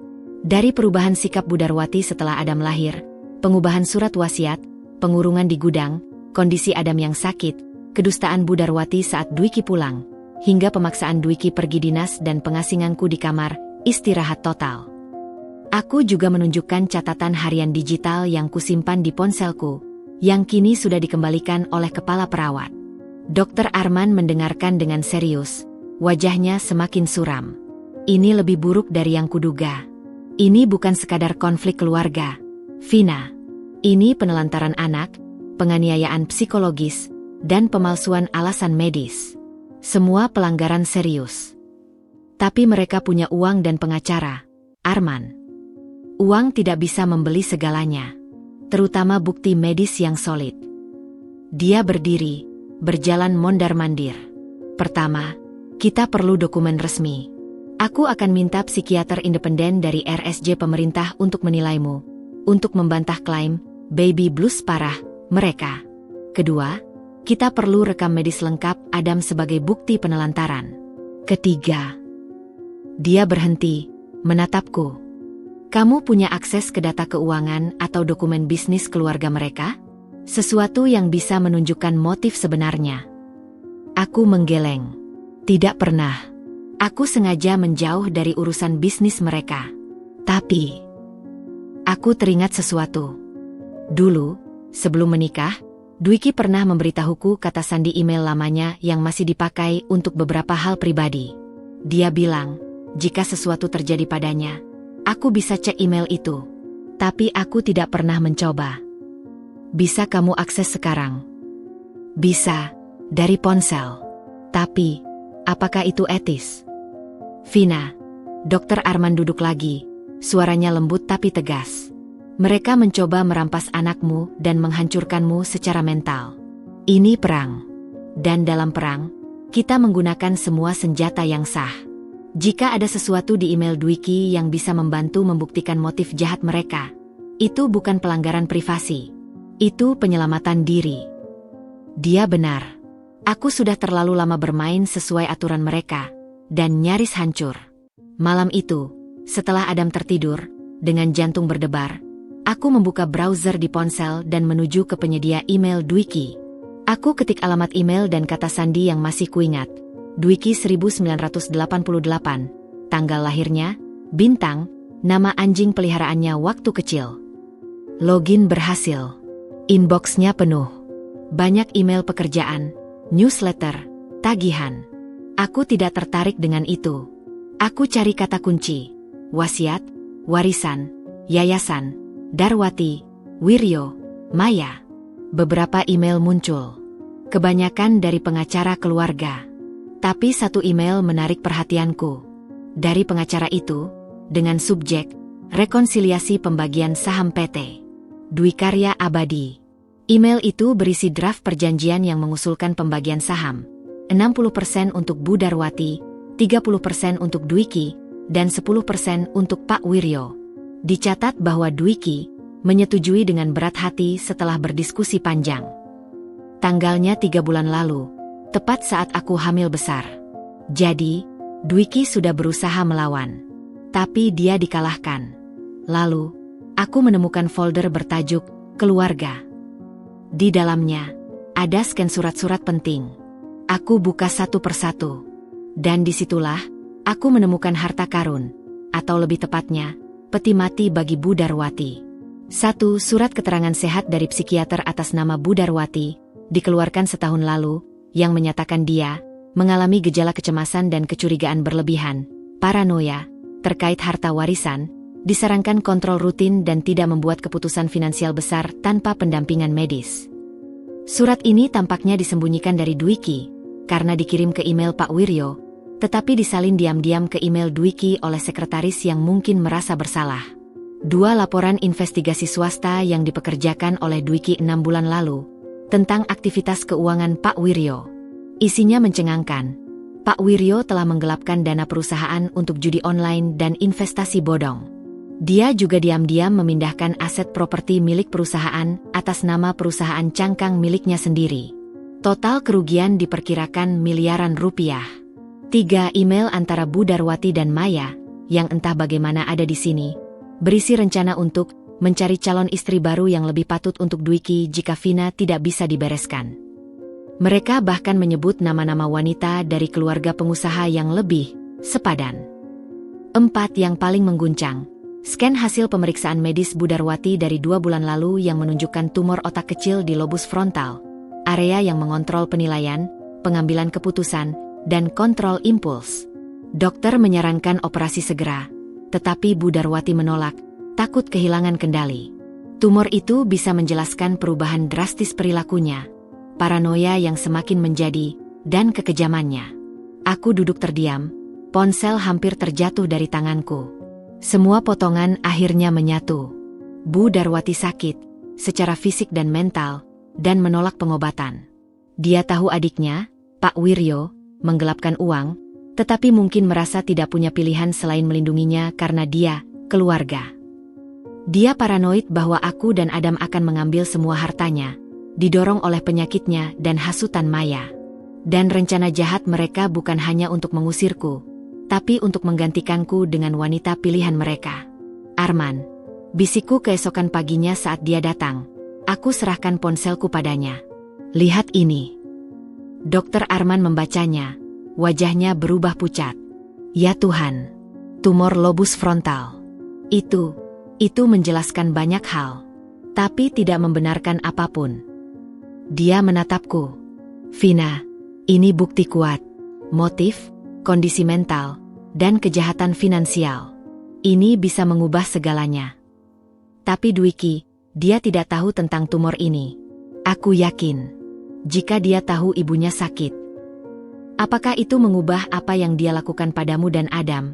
Tanya Dokter Arman dengan lembut. Aku diam. Tidak. Sakit atau tidak, pilihannya untuk mengurung kami, membiarkan Adam sakit, berbohong pada Dwiki, itu semua adalah pilihan sadar. Dan dia punya banyak kesempatan untuk berhenti. Langkah kita selanjutnya, kata Dokter Arman, adalah melibatkan pihak berwajib. Dengan bukti-bukti ini, plus laporan medis Adam dan penilaian psikiatrimu, kita punya kasus yang kuat. Tapi, dia ragu. Kamu harus siap. Ini akan berantakan. Keluargamu akan tercabik-cabik di depan umum. Aku menatap Adam yang sedang tidur nyenyak. Wajahnya yang damai adalah jawabanku. Sudah tercabik-cabik, Arman. Sejak mereka mengurung anak ini di gudang.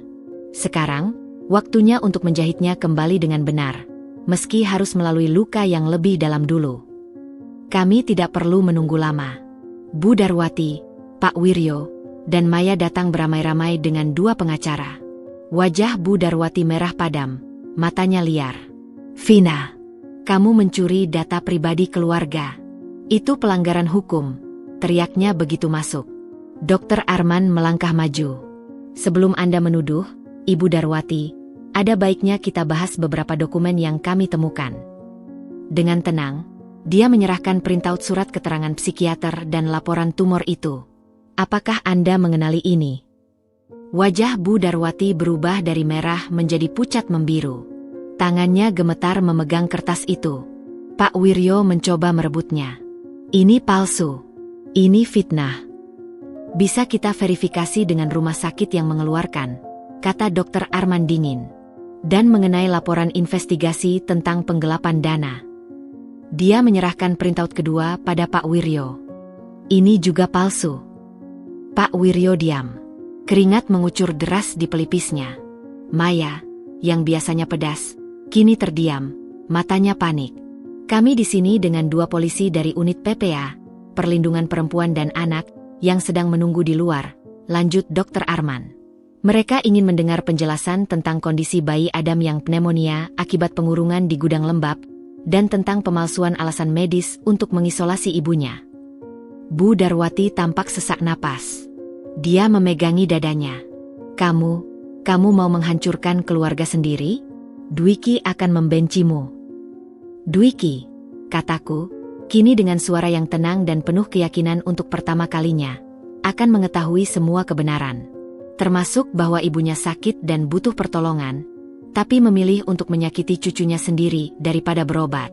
Termasuk bahwa pamannya merampok perusahaan yang akan menjadi warisan anaknya.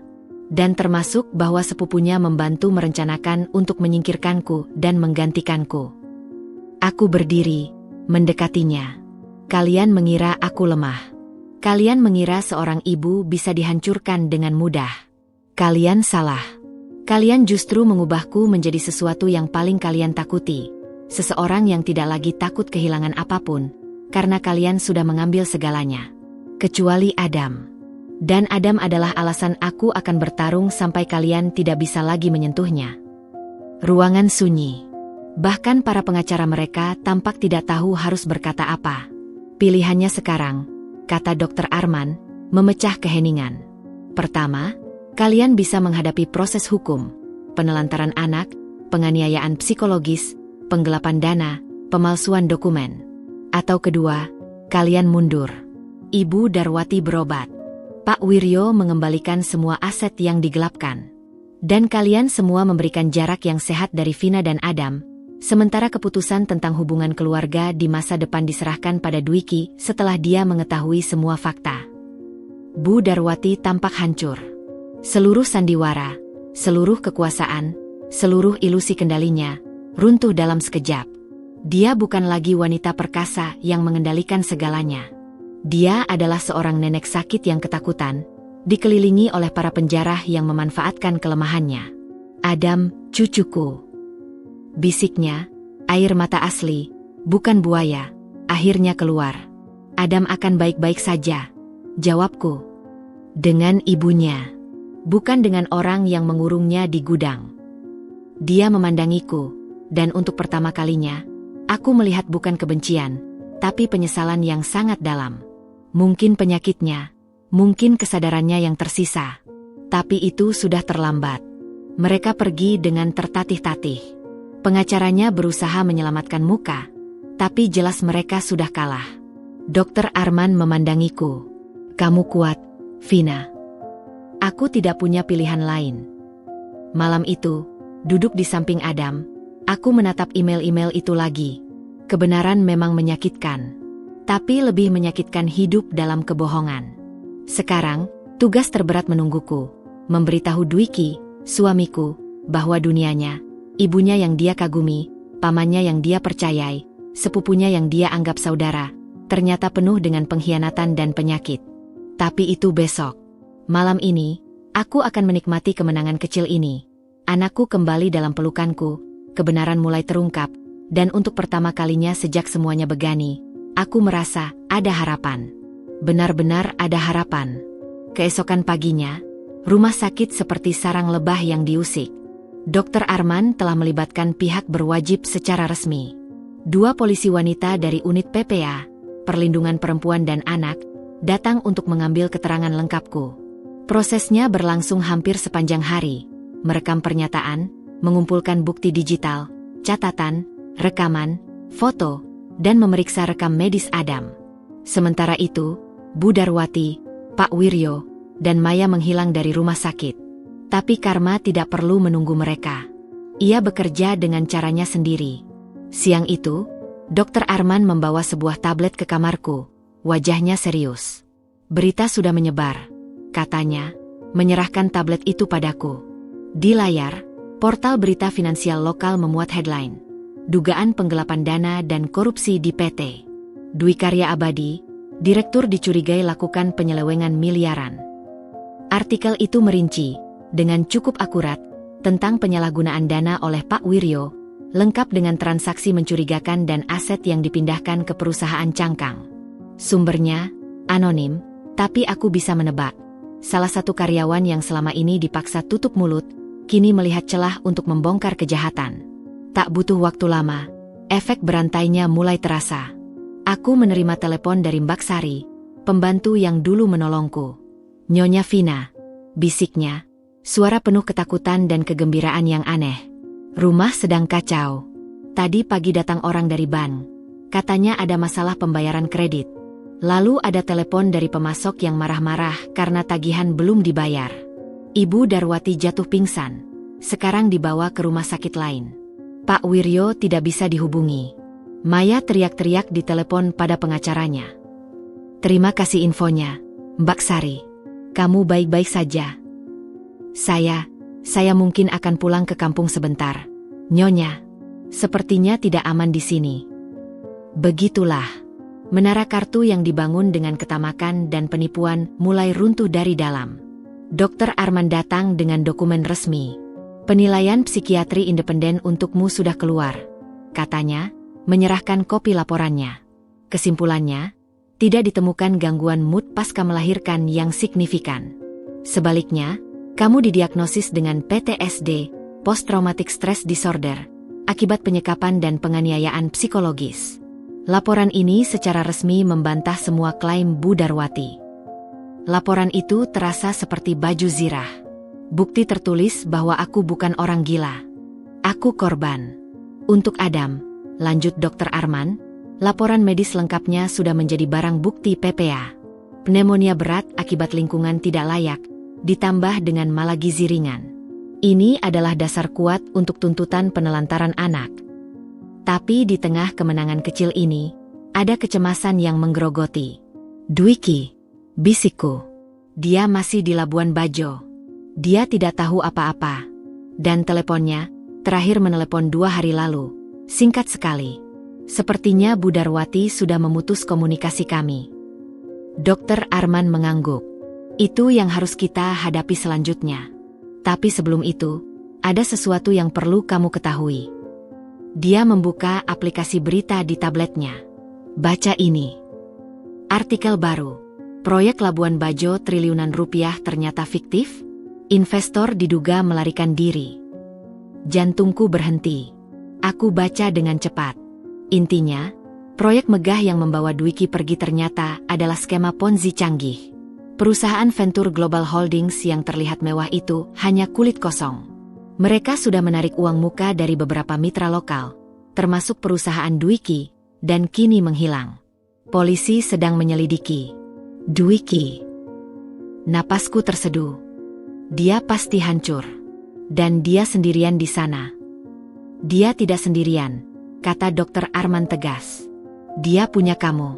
Tapi kamu harus memberitahunya sekarang. Sebelum berita ini atau versi yang dipelintir oleh ibunya sampai padanya. Menggunakan telepon rumah sakit dengan izin khusus, aku mencoba menghubungi Dwiki. Pertama kali, tidak diangkat. Kedua kali, sibuk. Ketiga kali, akhirnya, suaranya terdengar, lelah dan parau. Vin? Kenapa pakai nomor ini?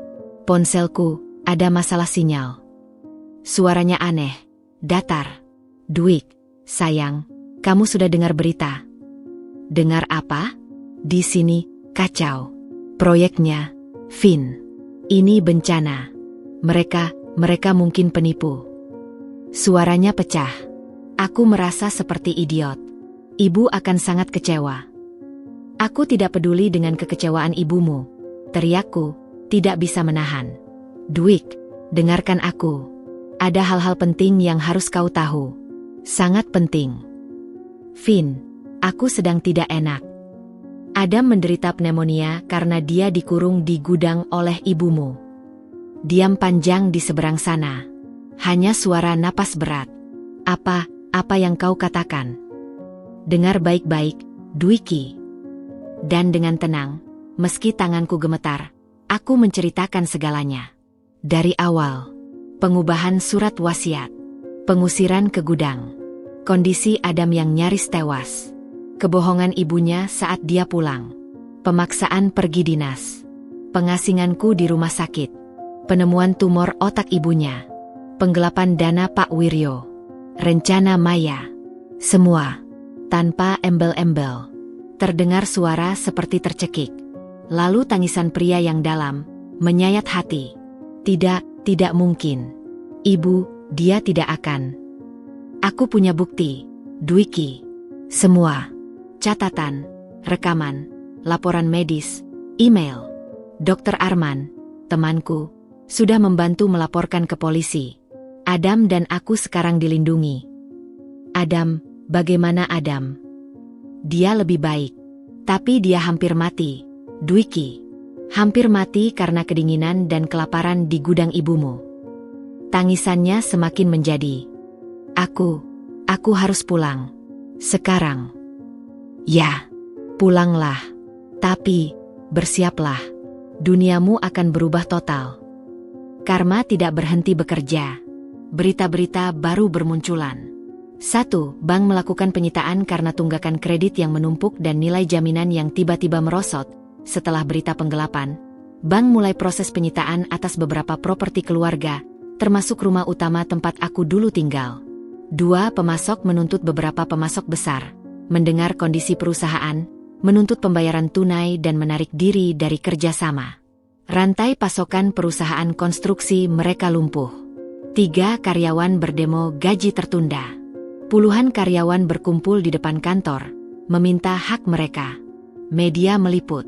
4. Yang paling menohok, sebuah blog investigasi mempublikasikan percakapan tersimpan antara Maya dan seorang maklar proyek, di mana Maya menyuap untuk mendapatkan proyek fiktif dengan menggunakan dana perusahaan. Suara Maya yang sombong dan sarkastik terdengar jelas. Yang penting keluarannya besar, biar perusahaan kelihatan sehat. Nanti kita tutup lubangnya dari proyek lain. Bu Darwati, yang katanya dirawat di rumah sakit swasta lainnya, dilaporkan mengalami stroke ringan. Bukan hanya karena tekanan finansial, tapi karena pengobatan tumornya yang telat dan syok menerima kenyataan bahwa orang-orang di sekitarnya, termasuk adiknya, telah mengkhianatinya. Maya menghilang dari peredaran. Konon kabarnya dia mencoba kabur ke luar negeri tetapi dicegat di bandara karena namanya masuk dalam daftar orang yang dilarang bepergian oleh penyidik. Dan Pak Wiryo? Dia benar-benar hilang. Diduga telah melarikan diri dengan sisa uang yang bisa dia selamatkan. Polisi sudah menerbitkan surat pencarian orang, DPO. Dwiki tiba larut malam. Dia datang langsung ke rumah sakit. Wajahnya seperti orang yang baru keluar dari medan perang. Kotor, lesu, mata merah bengkak. Begitu melihatku dan Adam di kamar, air matanya kembali meleleh. Dia berlutut di samping tempat tidur Adam, menciumi tangan anaknya yang sedang tidur. Tubuhnya terguncang oleh isak tangis yang tak terbendung. Lalu dia memandangku, matanya penuh rasa bersalah dan sakit yang tak terperi. Aku hampir kehilangan kalian.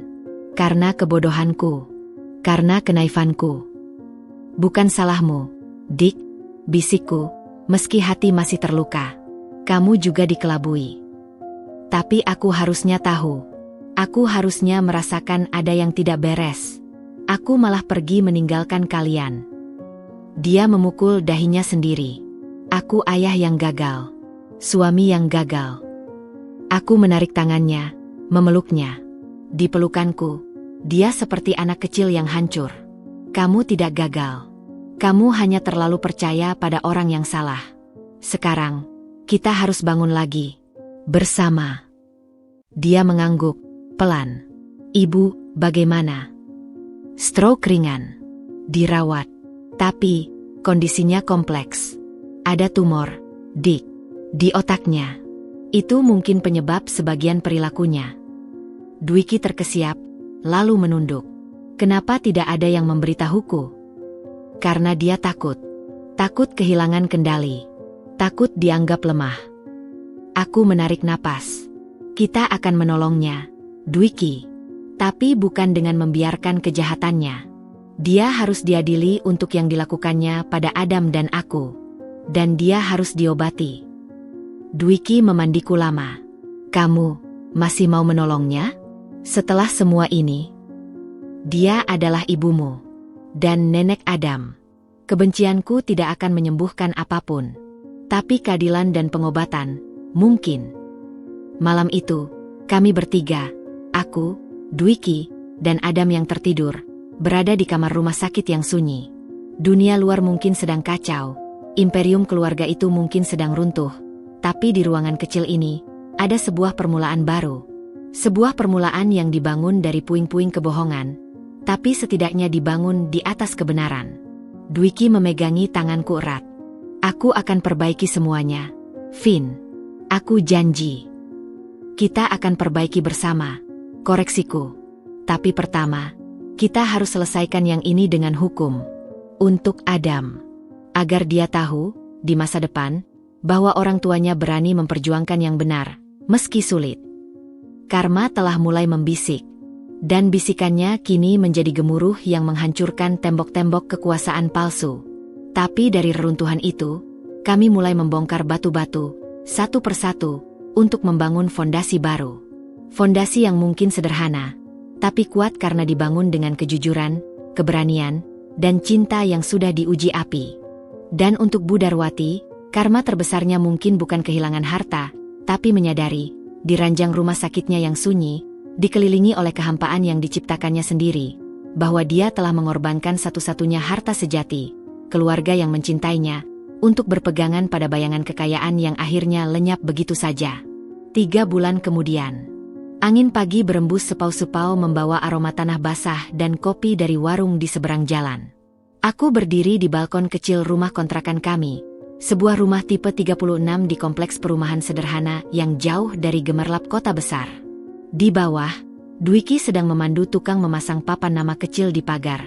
Devin kontraktor kecil. Adam, yang kini sudah berusia 5 bulan dengan pipi tembam dan senyum merekah, duduk di gendonganku, matanya mengikuti gerakan ayahnya dengan antusias. Tangannya yang mungil meraih-raih helai rambutku. Lihat, sayang, bisikku padanya. Ayah, kita mulai dari awal lagi. Setelah badai berlalu, puing-puing harus disingkirkan. Proses hukum berjalan. Bu Darwati, dengan kondisi stroke ringan dan tumor otak yang akhirnya dioperasi, divonis bersalah atas penganiayaan dan penelantaran anak. Namun, dengan pertimbangan kesehatannya dan pengakuan bersalah, hukumannya ditangguhkan dengan masa percobaan dan wajib terapi psikiatri serta rehabilitasi di panti khusus. Dia tidak lagi di rumah mewahnya, yang sudah disita bank.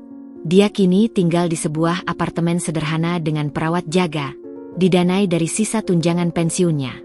Hubungan kami sangat terbatas, diawasi. Dia boleh bertemu Adam sekali sebulan, di tempat umum, dengan pengawasanku. Percakapan kami dingin, tapi sudah tidak lagi beracun. Terkadang, di matanya, aku melihat kilau penyesalan yang dalam. Itu sudah cukup, untuk saat ini. Pak Wiryo tertangkap di sebuah hotel murah di kota tetangga, mencoba kabur dengan uang palsu.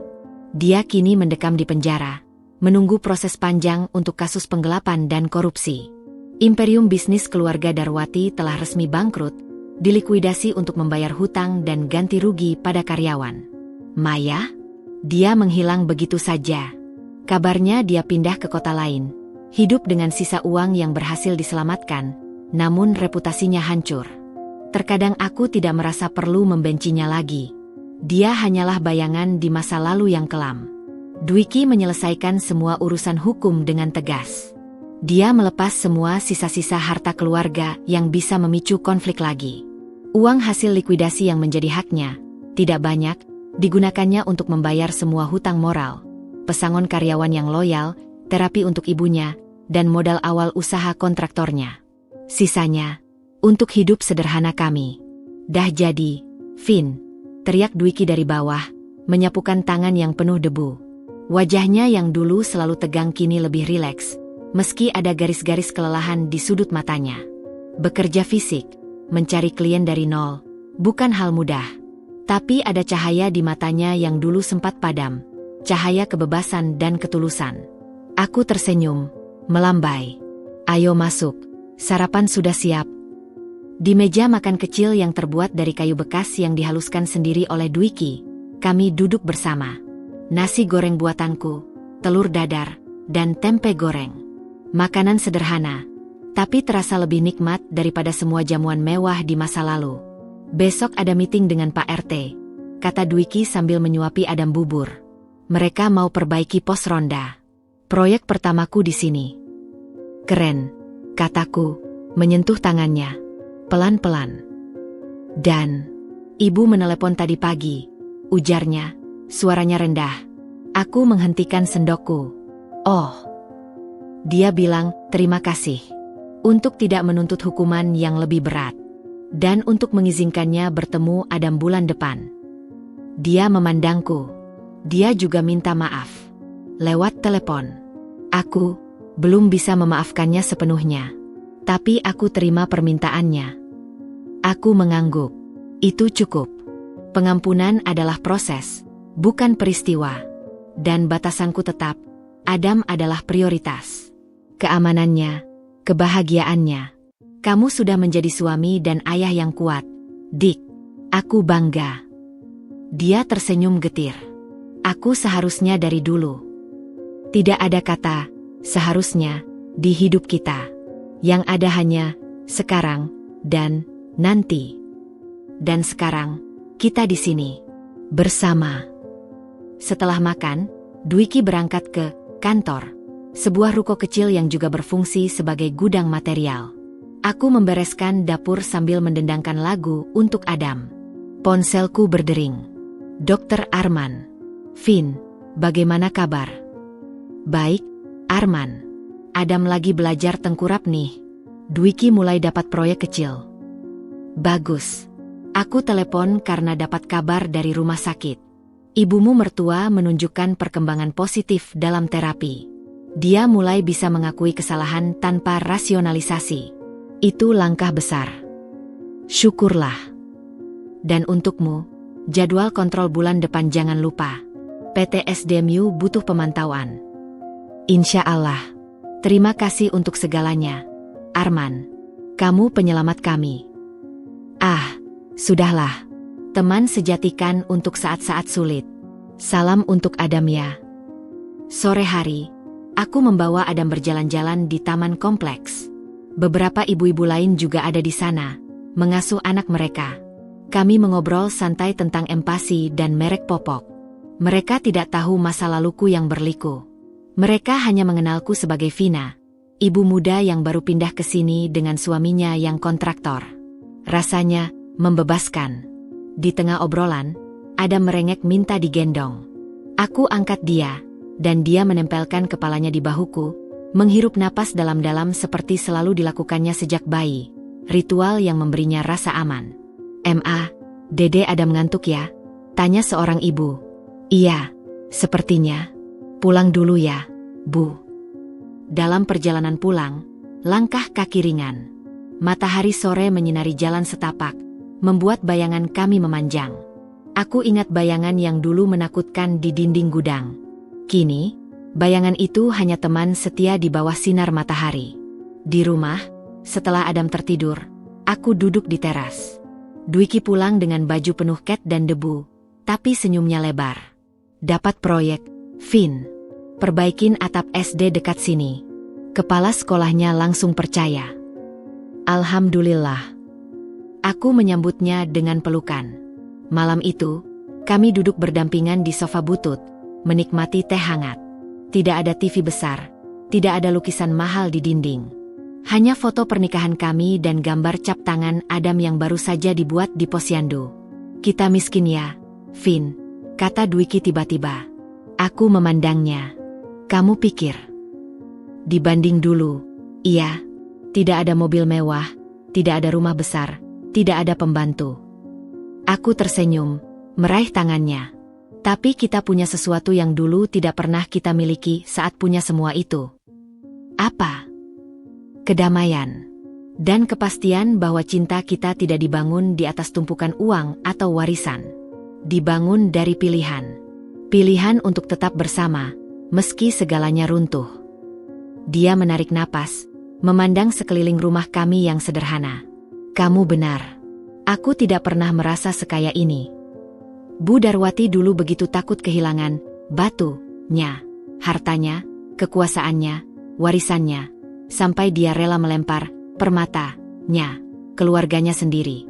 Tapi pada akhirnya, batu itu ternyata bisa retak, hancur, dan habis terjual untuk menutup lubang. Sementara kami, yang dibuang dengan hanya berbekal permata kecil bernama cinta dan tekad, justru menemukan bahwa permata itu bisa terus diasah, semakin berkilau, dan menjadi satu-satunya harta yang benar-benar abadi. Terkadang, di malam yang sunyi, aku masih bermimpi tentang gudang itu, tentang dingin yang menyayat, tentang ketakutan Adam. Tapi ketika aku terbangun, yang kudapati adalah hangatnya tubuh Dwiki di sebelahku dan suara napas tenang Adam di boksnya. Mereka bilang karma adalah balasan setimpal. Mungkin bagi Bu Darwati, karmanya adalah menyadari di usia senjanya bahwa tahta yang dia pertahankan dengan cara keji ternyata hanya istana pasir. Dan bagi kami, karma terbaik adalah kebebasan untuk memulai lagi, dengan tangan bersih dan hati yang lebih bijak. Aku memandangi Adam yang sedang tertidur. Ini untukmu, nak. Ibu dan ayah mungkin tidak memberimu warisan harta. Tapi kami berjanji akan mewariskan sesuatu yang lebih berharga. Rumah yang dipenuhi kejujuran, cinta tanpa syarat, dan keberanian untuk memilih yang benar, meski pahit. Angin malam berbisik lembut di jendela. Di kejauhan, suara azan maghrib berkumandang. Aku berdoa, syukur untuk ujian yang telah kami lalui, dan untuk hari-hari sederhana yang kini terasa seperti anugerah terindah. Batu mungkin berharga, tapi permata itu tak ternilai. Dan kami, akhirnya, menemukan permata kami sendiri.